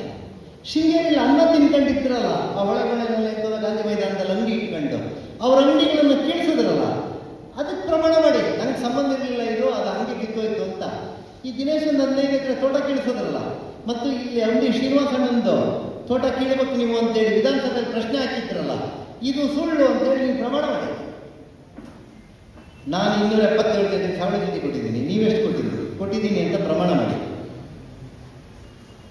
ಅದು ಬಿಟ್ಕೊಂಡು ನಾನು ದೇವರನ್ನ ದಿನ ನಂಬೋನು, ದಿನ ಬೆಳಗ್ಗೆ ಇದ್ರೆ ದೇವಸ್ಥಾನಕ್ಕೆ ಹೋಗೇ ಸ್ಟಾರ್ಟ್ ಮಾಡೋನು. ನಾನು ದೇವರ ಆಶೀರ್ವಾದ ಪಡ್ಕೊಂಡು ನೀವು ಕಾರ್ಯಕರ್ತರು ದೇವರಿದ್ದಂಗೆ ಅಂತ ನಿಮ್ಮೆದುರುಗಡೆ ಬಂದು ನಿಂತ್ಕೊಂಡು ಹೇಳ್ತಾ ಇದ್ದೀನಿ. ನಾನು ಇದನ್ನ ಬೆಳಿಗ್ಗೆ ಒಂದು ವಾಟ್ಸಪ್ಪಲ್ಲಿ ಒಂದು ಬಿಡುಗಡೆ ಆಗಿದೆ, ನೀವು ನೋಡಿದ್ದೀರಿ ಅಂತ ಕಾಣ್ತೀನಿ. ನನ್ನ ಮೇಲೆ ಒಂದು ಹಾಕಿ ನಿಮಗೊಂಚೂರು ತೋರಿಸ್ತೀನಿ, ನೀವು ನೋಡಿರ್ಬೋದು. ಈ ಥರ ಚೀಪ್ ಪಾಪ್ಯುಲಾರಿಟಿಗಳಿಗೆಲ್ಲ ನಾನು ಉತ್ತರ ಕೊಟ್ಕೊಂಡು ಕುತ್ಕೊಳಲ್ಲ. ಇದು ಹಾಕೊಂಡಿರಿ ನೋಡಿ, ಏನಂತ ಜೀವರಾಜ್ ಇವತ್ತು ಏನೇನು ಭಾಷಣ ಮಾಡ್ತಾನೆ ಅಂತ. ಅವ್ರ ಭಾಷಣದಲ್ಲಿ ನನ್ನ ಗೆಲುವನ್ನು ಕಸಿದುಕೊಂಡರು, ನಾನೇನು ತಪ್ಪು ಮಾಡಿಲ್ಲ, ನಾನು ಅಮಾಯಕ, ನನ್ನನ್ನು ಜೈಲಿಗೆ ಕಳಿಸುವ ಸಂಚು ರಚಿಸಿದ್ದಾರೆ ಕಾರ್ಯಕರ್ತರೇ ನನ್ನ ಶಕ್ತಿ, ನನ್ನ ಈ ಪರಿಸ್ಥಿತಿಗೆ ಕೊಪ್ಪಾದ ವಕೀಲರೇ ಕಾರಣ ಅಂತ ಬರ್ಕೊಂಡರಲ್ಲ. ಹಾಕೊಂಡಲ್ಲ, ಕಾಂಗ್ರೆಸ್ ಅಫಿಷಿಯಲ್ ಅಲ್ಲ. ಈಗ ನಾನೇನು ಭಾಷಣ ಮಾಡ್ತೀನಿ ಅಂತ ನಿಮಗೆ ಗೊತ್ತಾಗುತ್ತೆ ಅಂದರೆ, ನೀವೇನೇನು ಮಾಡಿರಲ್ಲ ಅದನ್ನು ನಾನು ಹೇಳ್ತೀನಿ ಅಂತ ನಿಮಗೆ ಗೊತ್ತಾಗ್ಯದ ಏನು? ಈಗ ನಾನೇನು ಭಾಷಣ ಮಾಡ್ತೀನಿ ಅಂತ ನಿಮಗೆ ಗೊತ್ತಾಗಿದೆ ಅಂತೇಳಂದ್ರೆ, ಈಗ ಜೀವರಾಜ್ ಇವತ್ತು ಅಳ್ತಾರ? ಜೀವರಾಜ್ ಅಳಲ್ಲ. ಅಳೋರು ಯಾಕೆ ಬಾಳೆಹೊನ್ನೂರಲ್ಲಿ ಹತ್ತರು ಅಂತ ಈಗ ಉತ್ತರ ಸಿಕ್ಕಿದೆ. ಬಾಳೆಹೊನ್ನೂರಿನ ಅಳವಿನ ಉತ್ತರ ಈಗ ಸಿಕ್ಕಿದೆ. ನಾನು ಅವತ್ತೇ ಹೇಳಿದ್ದೆ, ಕೋರ್ಟು ಅಳಿಸ್ತಾ ಇದೆಯಪ್ಪ, ಅಳಿಸ್ತಾ ಇದೆ ಕೋರ್ಟು ಅಂತ. ಆಯ್ತಾ? ನಾನೇನು ಭಾಷಣ ಮಾಡ್ತೀನಿ ಅಂತ ಹೇಳಿ ಅವ್ರಿಗೆ ಗೊತ್ತಾಗುತ್ತೆ. ಆದರೆ ನಾವು ಯೋಚಿಸ್ಬೇಕಲ್ಲ, ಕರೆಕ್ಟಾಗಿ ತಪ್ಪ ಸುಳ್ಳು, ತಪ್ಪ ಸರಿ. ಈಗ ಬಿಜೆಪಿ ಗೆಲುವಾಗಿದೆ ಅನ್ನೋ ಸಂಭ್ರಮನ ಬಿಜೆಪಿ ಕಾರ್ಯಕರ್ತರು ಪಡ್ತಾರೆ ಮತ್ತು ಕಾಂಗ್ರೆಸ್ನವರು ಪಡ್ತಾ ಇದ್ದಾರೆ. ಗೊತ್ತಿರಲಿ ನಿಮಗೆ, ನಮ್ಮಿಂದ ಹೋದವರು ಒಂದು 10 ಜನ, ಯಾಕಂದ್ರೆ ದುರಾಸೆಯ ಮನುಷ್ಯರು ಹೋಗಿರೋದು. ಅದರಲ್ಲೊಂದು 2 ಜನರಿಗೆ ನಾವು ಬಹುಶಃ ಅವತ್ತು ಹುಡುಗಾಟಿಕೆನಲ್ಲಿ ನಡ್ಕೊಂಡ್ವಿ, ಸರಿ ನಡೆಸ್ಕೊಂಡೇ ಇರ್ಬೋದು, ಅದಕ್ಕಾಗಿ ಹೋಗಿರ್ಬೋದು. ಇನ್ನು ಹೋಗಿರೋರೆಲ್ಲ ನಮ್ಮ ಹತ್ರ ಪವರ್ ತಗೊಂಡೇ ಹೋಗಿರೋರು ದುರಾಸೆಯವರು. ಅವರು ಹಾರಿ ಬೀಳ್ತಾ ಇರೋದು ಬಿಟ್ಟರೆ, ಕಾಂಗ್ರೆಸ್ಸಿನ ಒಬ್ಬರು ಮುಖಂಡ ಹೇಳ್ತಾರೆ ನನಗೆ, ಸರ್ ನಾವೊಂದು ಸೀನಿಯರ್ JC ಅಂತ ಇದೆ, ಶಾಸಕರ ಹತ್ರ ಒಂದು ಹೈಮಾಸ್ ಕೇಳಕ್ಕೆ ಹೋಗಿದ್ವಿ. ಶಾಸಕರು ನಮ್ಗೆ ಹೇಳಿದ್ರು ಸ್ನಾನ ಮಾಡ್ಕೊಂಡು ಬರ್ತೀನಿ ಕೂತ್ಕೊಳ್ಳಿ ಅಂತ. ಒಂದು ಪೆಗ್ ಹಾಕೋಣ ಅಂತ ಹೇಳಿದ್ರು. ಹೆಗಲ ಮೇಲೆ ಒಂದು ಟವಲ್ ಹಾಕ್ಕೊಂಡಿದ್ರು. ಪೆಗ್ ಹಾಕಕ್ಕೆ ಶುರು ಮಾಡಿದ್ರು ಸರ್. ನಾನು MLA ಆಗೋಕ್ಕಿಂತ ಮುಂಚೆ ರೌಡಿಸಮ್ ಮಾಡಿದವನು ಗೊತ್ತಿದೆ ನನಗೆ. ನನ್ನ ಮಗನ ನೋಡ್ಕೊಂತೀನಿ ಅಂತಂದ್ರೆ ನಾನು ನೋಡ್ಕೊಳಕ್ಕೆ ಯಾವ್ದು ಬಿಡ್ತಾರೆ ಅಂತ ಬೇಕಾದ್ರೆ ಮರ ಎಲ್ಲ ಮಾಡ್ಯಾರ, ನನಗೇನು ಬಾಕಿ ಬಿಟ್ಟಿಲ್ಲ. ಅದು ಎಂತ ನೋಡ್ಕೊಂತಾರೆ ನೋಡ್ಕೊಳಕ್ಕೆ ಹೇಳೋ. ಅವ್ರು ಹೇಳ್ತಾರೆ ನನ್ನ ಹತ್ರ ಭಾಳ ಹಗುರವಾಗಿ ಮಾತಾಡ್ತಾರೆ ಸರ್, ನಂಗೆ ಸಮಾಧಾನ ಆಗಲಿಲ್ಲ ಅಂದ್ರೆ. ಅವ್ರದ್ದೇ ಮುಖಂಡರು ಅವ್ರ ಹತ್ರ ಯಾರು ಕೇಳಕ್ಕೆ ಹೇಳಿ ಹೌದಾ ಅಂತ. ಸೀನಿಯರ್ JC ಅವ್ರು ಬಂದಿದ್ದೌದಾ, ನೀವು ಹಿಂಗೆ ಅಂದಿದ್ದೌದಾ ಶುರು ಮಾಡ್ತಾರೆ. ಯಾವ ಕಳ್ಳ ನನ್ನ ಮಗ ಇಲ್ಲಿಂದ ಹೋದವನು ಅಲ್ಲಿ ಹೇಳೋಣ ಅಂತೇಳಿ ನೀವು ಹೇಳಿದ್ದನ್ನು ಅವ್ರು ನನಗೆ ಹೇಳ್ಯಾರ ಅಷ್ಟೇ. ಅಂದರೆ ನಿಮ್ಮ ಪಾರ್ಟಿ ಒಳಗಡೆನೂ ಏನೋ ನಿಮ್ಮ ಪರವಾಗಿ ನಿಂತಿದೆ ಅಂತಿಲ್ಲ, ಅವರಿಗೂ ಈಗ ಅನಿವಾರ್ಯ ಪಕ್ಷ ನಿಂತಿದೆ. ಏನು ಬೊಂಬೆ ಹೊಡ್ಕೊಂತ ಇದ್ದಾರೆ ಇದರಲ್ಲಿ ಹಾಕ್ಯಾರಪ್ಪ, ಏನೋ ನನ್ನ ಜೈಲಿಗೆ ಹಾಕ್ತಾರೆ ಅಂತ ನಾನು ಹೇಳ್ತೀನಂತೆ. ನಾನು ಹೇಳ್ತೀನಿ ಅಂತ ನಿಮಗೆ ಹೆಂಗೆ ಗೊತ್ತಾಯ್ತು? ನನಗೆ ಇಲ್ಲಿ ನಮ್ಮ ಎದುರುಗಡೆ ಒಬ್ಬರು ಕೂತಾರೆ, ನಾನು ಅವ್ರ ಹೆಸರು ಹೇಳಲ್ಲ. 3 ದಿನದ ಮುಂಚೆ, ನಿನ್ನೆ ಭಾನುವಾರ, ಮೊನ್ನೆ ಶನಿವಾರ ಅಲ್ಲ ನಿನ್ನೆನೇ ಶನಿವಾರನ ಮೊನ್ನೆ ಶನಿವಾರ ದಿನ 11:30 ಗಂಟೆಗೆ ನಾನು NR ಪುರದ ಒಂದು ಹೋಟ್ಲಿಗೆ ಹೋಗಿದ್ದೆ. ಮಾಮೂಲಿ ಹೋಗ್ತೀನಿ, ನಾನು ಮಂತ್ರಿ ಇದ್ದಾಗಲೂ ಹೋಗ್ತಿದ್ದೆ, ಸೋತಾಗಲೂ ಹೋಗ್ತೀನಿ, ನಾಳೆನೂ ಹೋಗ್ತೀನಿ, ಮತ್ತೆ ಹೋಗ್ತೀನಿ. ಅಲ್ಲಿ ಕೂತಿದ್ದೆ. ನಮ್ಮವರು ಯಾರೋ ಬಂದರು, ಹಿಂಗೆ ಮಾತಾಡ್ತಾ ಕೂತಿದ್ದೆ. ನಾನಂದೆ ಎಂಥ ಕತೆ, ಏನೋ ನೋಡ್ಕೊಂತೀನಿ ಅಂತಾರಂತಲ್ಲ ಅಂತ ಒಬ್ಬ ಅಂದ. ಇನ್ನೊಬ್ಬ ನಾನಂದೆ ಹ್ಞೂ ಮರ ನಮ್ಮಲ್ಲಿ ಓದುವಂತೆ ಅಂತೆ, ಭಯಂಕರ ಹಾರಾಟ, ಬಿಟ್ಬಿಟ್ರೆ ಕಣೋ, ಹಿಡ್ಕೋಬೇಕಿತ್ತು, ಈಗ ಹಾಕ್ಬೇಕಿತ್ತು ಅಂತ ಬೊಂಡ ಹೊಡ್ಕೊಂತಾನಂತ ನೋಡಪ್ಪ ಅಂದೆ. ಅದಕ್ಕೆ ನನ್ನ ಎದುರುಗಡೆ ಕೂತಾರೆ, ನಾನು ಹೆಸರು ಹೇಳಲ್ಲ. ಅವ್ರು ಏನಂದ್ರು ಗೊತ್ತಾ ನನಗೆ? ಅಯ್ಯೋ ನಂಗೆ ಹೋಗುವ ಮಾತಾಡೋ ಸ್ನೇಹಿತರು, ಸುಮ್ಮನೆ ಕುತ್ಕೊಳ್ಳೋಣ ಎಂತ ತಲೆ ಕೆಡ್ಸ್ಕೊಂಡ್ಯಾ ಅಂತ. ಯಾಕೆ ಹೇಳಿದೆ? ನಿಮ್ಗೆ 2013ರಿಂದ ಹಾಕ್ತಾನೆ ಇದ್ದಾರೆ ಅವರು, ದೇವರು ನಿಮ್ಗೆ ಕಾಪಾಡ್ತಾನೆ ಇದ್ದಾನೆ, ನೀ ಹಾಗಾಗಿ ಏನು ತಲೆ ಕೆಡ್ಸ್ಕೊಂಬೇಡ ಅಂತಾರೆ. ಅಂದ್ರೆ ಜನರ ಭಾವನೆ ಅದೇ ಗುಂಗಲ್ಲಿದ್ದೀರಿ ನೀವು, ಆ ಗುಂಗಲ್ಲೇ ಇದ್ದೀರಿ ನೀವು. ಇಲ್ಲಿ ಭಗವಂತ ಏನು ಬರೆದಿದ್ದಾನೆ, ನಿಮ್ಮೆಲ್ಲರ ಹಾರೈಕೆ ಏನಿದೆ ಅದಾಗುತ್ತೆ. ನಾನು ನಿಮ್ಮ ಹೆಚ್ಚಿಗೆ ಏನು ಹೇಳಲ್ಲ, ಆದರೆ 3 ಪ್ರಶ್ನೆ ಕೇಳ್ತೀನಿ ನಾನು.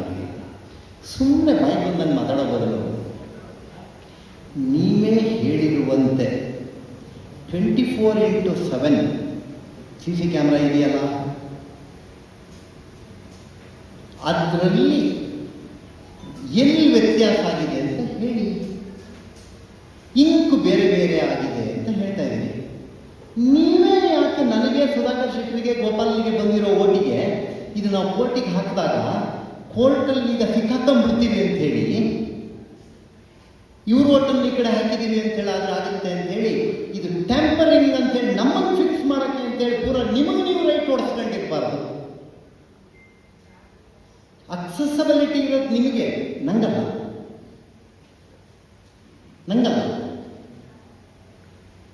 ನನಗೆ ಈಗಲೂ ಒಂದು ಅಕ್ಸೆಸಬಿಲಿಟಿ ಇದೆ ಅಂದರೆ ನಾನೊಬ್ಬ ಹೀಮ್ಯಾನ್, ನಾನೊಬ್ಬ ಸೂಪರ್ ಮ್ಯಾನ್.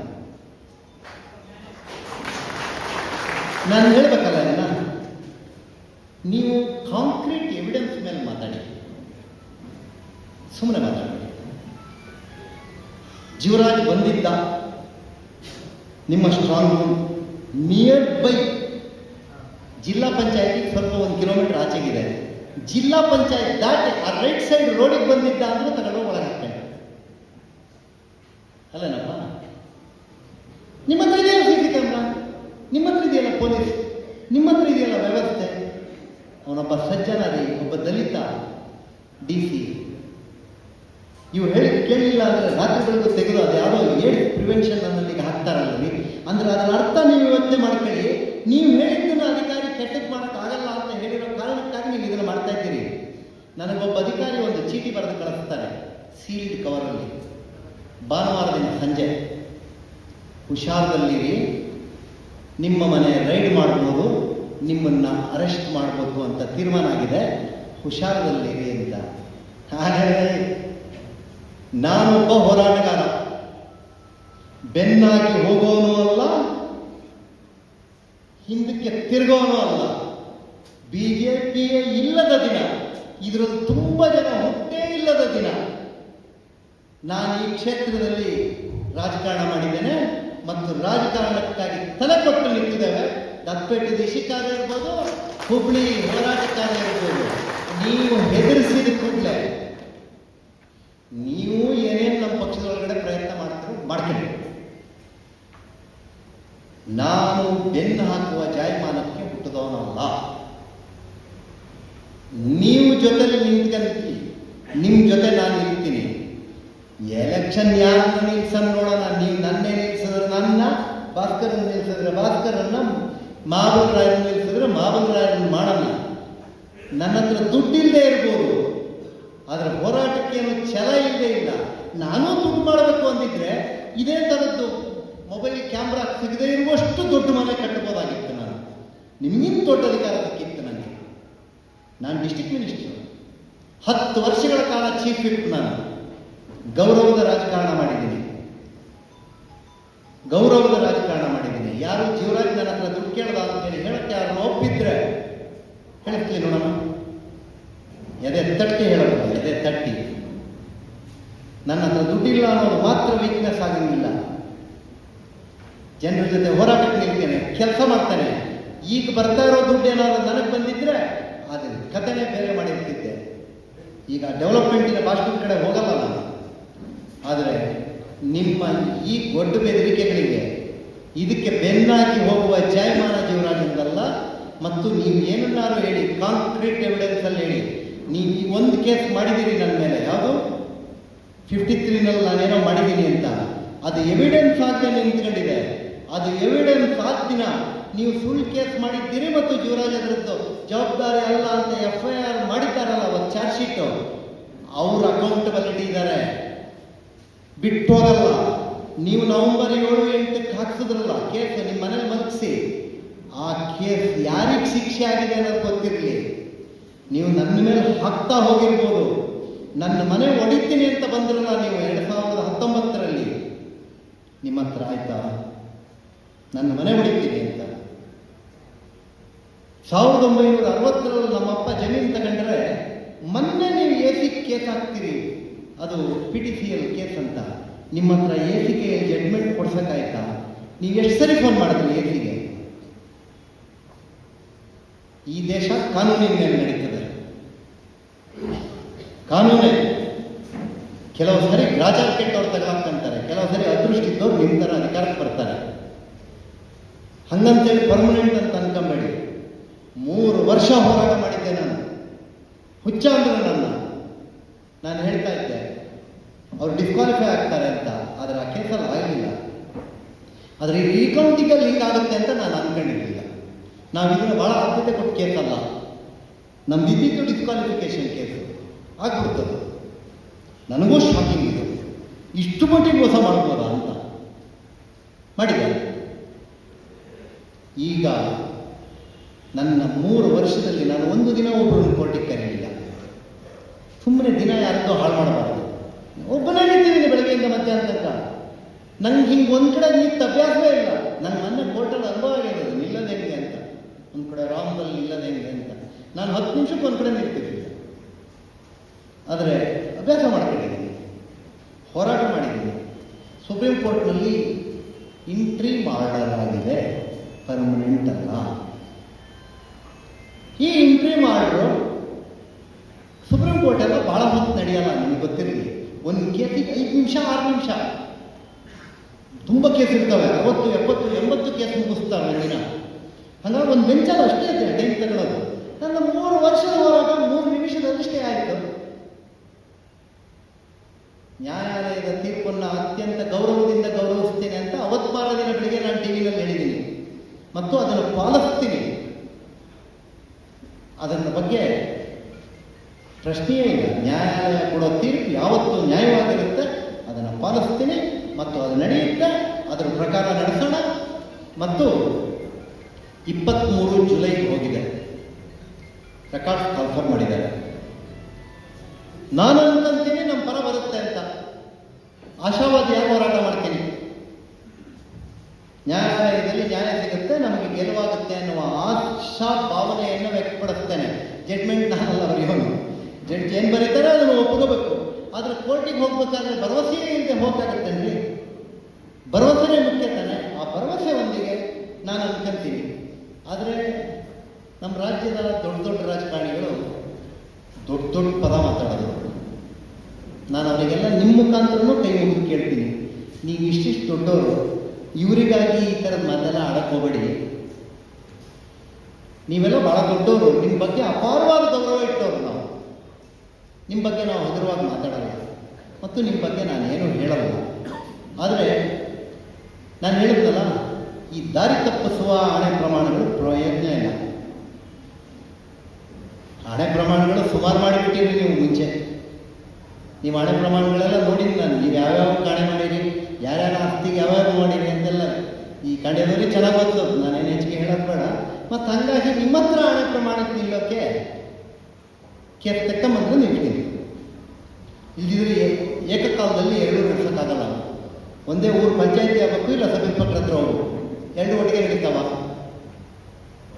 ನಡೀತದ ಎರಡು ಒಟ್ಟಿಗೆ. ಹಾಗಾಗಿ ಇದು ಹಿಂಗೆ ನಡೆದಿದೆ. ನಮ್ಮ ಕಾರ್ಯಕರ್ತರಿಗೆ ನಾನೊಂದು ಕಿವಿ ಮಾತಾಡ್ತೀನಿ. ಅವರು ದಾರಿ ತಪ್ಪಿಸುವ ಮಾತಾಡ್ತಾ ಇದ್ದಾರೆ. ಬರೋದು ಕುತ್ಕೊಳ್ಳೋದು, ಇಲ್ಲ ಕಣ ನಿಂಗೆ ಗೊತ್ತಿಲ್ಲ ಕಣ, ಥೋ ವಿಡಿಯೋ ಅದೇ ಕಣ, ಥೋ ಇದ್ರಿ ಯಾಕೆ ಇಟ್ಕೊಂಡ್ಯ ಮರ, ಬಿಡುಗಡೆ ಮಾಡು ಅಂತ ಕೇಳ್ರಿ ಮರ. ನೀವೇನೋ ಆಧಾರ್ ಥರ ಟೆನ್ಷನ್ ಮಾಡ್ಕೊಂತ ಇದ್ದೀರಿ, ನಾವೇನೋ ಮಾಡಿಲ್ಲ, ನೀವ್ಯಾಕೆ ಟೆನ್ಷನ್ ಮಾಡ್ತೀರಿ? ಇದೇ ಥರ ನಿಮ್ಮತ್ರ ವಿಡಿಯೋ ಬಿಡುಗಡೆ ಮಾಡಿ. ಈಗ ಮೋಲನ್ನ ತಗಲಾಕ್ಬೇಕು ಅಂತಿರುತ್ತೆ, ಅದಕ್ಕೆ ಎಲ್ಲಪ್ಪಣ್ಣನ ಹಿಡ್ಕೊಂಬರು. ಎಲ್ಲಪ್ಪಣ್ಣನ ಹಿಡ್ಕೊಂಡು ಏನು ಅಂದರೆ, ಇದು ಮೋಲಣ್ಣ ಹೇಳಿದ್ರು ನನಗೆ ಅಂತ. ಅವ ಪರದೇಶಿ, ಅವು ಪೆಟ್ಟು ತಡೆಯೋಕ್ಕಾದ್ರೆ ನಿಮ್ದು ಹೇಳಬೇಕು. ಇವೆಲ್ಲ ನಡೆಯಲ್ಲ. ನೀವು ಹೇಳಬೇಕಾಗಿರೋದು ಯಾವುದು ಅಂತ ಹೇಳಿದ್ರೆ ಕಾಂಕ್ರೀಟ್ ಎವಿಡೆನ್ಸ್. ಈ ಸರ್ಕಾರ ಹೇಳಿದ ಸಾಕ್ಷಿ ಮೇಲೆ ನಿಮ್ದು ಇದು ನಡೆದಿರೋದು ವಿಡಿಯೋಗಳು ಏನಿದ್ದಾವೆ ಅದನ್ನು ಬಿಡುಗಡೆ ಮಾಡಿರಿ. ನಿಮ್ಮದೇ ಸರ್ಕಾರ ಅಲ್ಲ, ಯಾಕಿನ್ನೂ ತಡ ಮಾಡ್ತಾ ಇದ್ದೀರಿ? ತಡ ಮಾಡಬೇಡಿ. ಒಂದು ತಿಂಗಳಾಯ್ತು, ನಾಡಿದ್ದು 2ನೇ ತಾರೀಕು ಬಂದರೆ ಒಂದು ತಿಂಗಳಾಗುತ್ತದೆ. ಇನ್ನು ತಡ ಮಾಡಬೇಡಿ, ಇದನ್ನು ಮಾಡಿ. ಅದು ಬಿಟ್ಟು ಈ ಥರ ರಸ್ತೆಗಳ ಮೇಲೆ ದಾರಿ ತಪ್ಪಿಸುವ ಮಾತನಾಡೋದು ಬೇಡ. ನಮ್ಮ ಕಾರ್ಯಕರ್ತರು ಗೊಂದಲಕ್ಕೆ ಬೀಳಬೇಡಿ. ಯಾವುದೇ ಕಾರಣಕ್ಕೆ ನಿಮ್ಮ ಬೆನ್ನಿನ ಜೊತೆ ನಿಲ್ತೀವಿ ನಾವು. ಚುನಾವಣೆ ಜಿಲ್ಲಾ ಪಂಚಾಯತ್ ಬರಲಿ, ತಾಲೂಕು ಪಂಚಾಯತ್ ಬರಲಿ, ದುಡ್ಡಿಗಾಗಿ ಅಂಥೇಳಿ ಒಬ್ಬ ಬಂದು ಮಾಡಿದ್ದಾಯ್ತು. ಈಗ ದುಡ್ಡು ಕೊಟ್ಟಿನಿ, ಅದು ಕೊಟ್ಟಿರೋದು ಇನ್ನೂ ಅದು ಯಾವಾಗ ಅಂತ ಗೊತ್ತಿಲ್ಲಪ್ಪ. ಅದೇನೋ ತಿರುಪತಿದು ಒಂದು ಹೇಳ್ತಾರೆ, ಪದ್ಮಾವತಿ ಮದುವೆಗೆ ತಿಮ್ಮಪ್ಪ ಸಾಲ ಮಾಡಿದ್ದ, ಅದನ್ನು ಇನ್ನೂ ತೀರಿಸ್ತಾನೆ ಅದನ್ನು ಕುಬೇರನ ಹತ್ರ ಅಂತ. ಗೊತ್ತಾ ನಿಮಗೆ ಅದು? ಹಂಗೆ ಇದು ಅಂತಾರೆ ನಮ್ಮ ತಾಂಟಿ ಅಂತಿಲ್ಲ. ನಾನು ನಿಮಗೆಲ್ಲ ಕ್ರಿಕೆಟಿಗೆ ಕಬ್ಬಿಗೆ ಎಲ್ಲರಿಗೂ ದುಡ್ಡು ಕೊಟ್ಟಿನಿ, ಇನ್ನೂ ನಂದು ಬರಕದೆ ಅಂತೇಳಿ ತಗೊಂತಾನೆ ಇದ್ರೆ ಆಗಲ್ಲ. ಸ್ವಲ್ಪ ಕೆಲಸ ಮಾಡಿ. ಈ ಕ್ಷೇತ್ರಕ್ಕೆ ಕಟ್ಟ ಕಡೆ ಮಾತು ಹೇಳಿ ನಾನು ಮಾತು ಮುಗಿಸ್ತೀನಿ. ನಿಮಗೊಂದು ಕೊಡುಗೆ ಕೊಟ್ಟಿದ್ದೀನಿ. ಏನು ಗೊತ್ತಾ?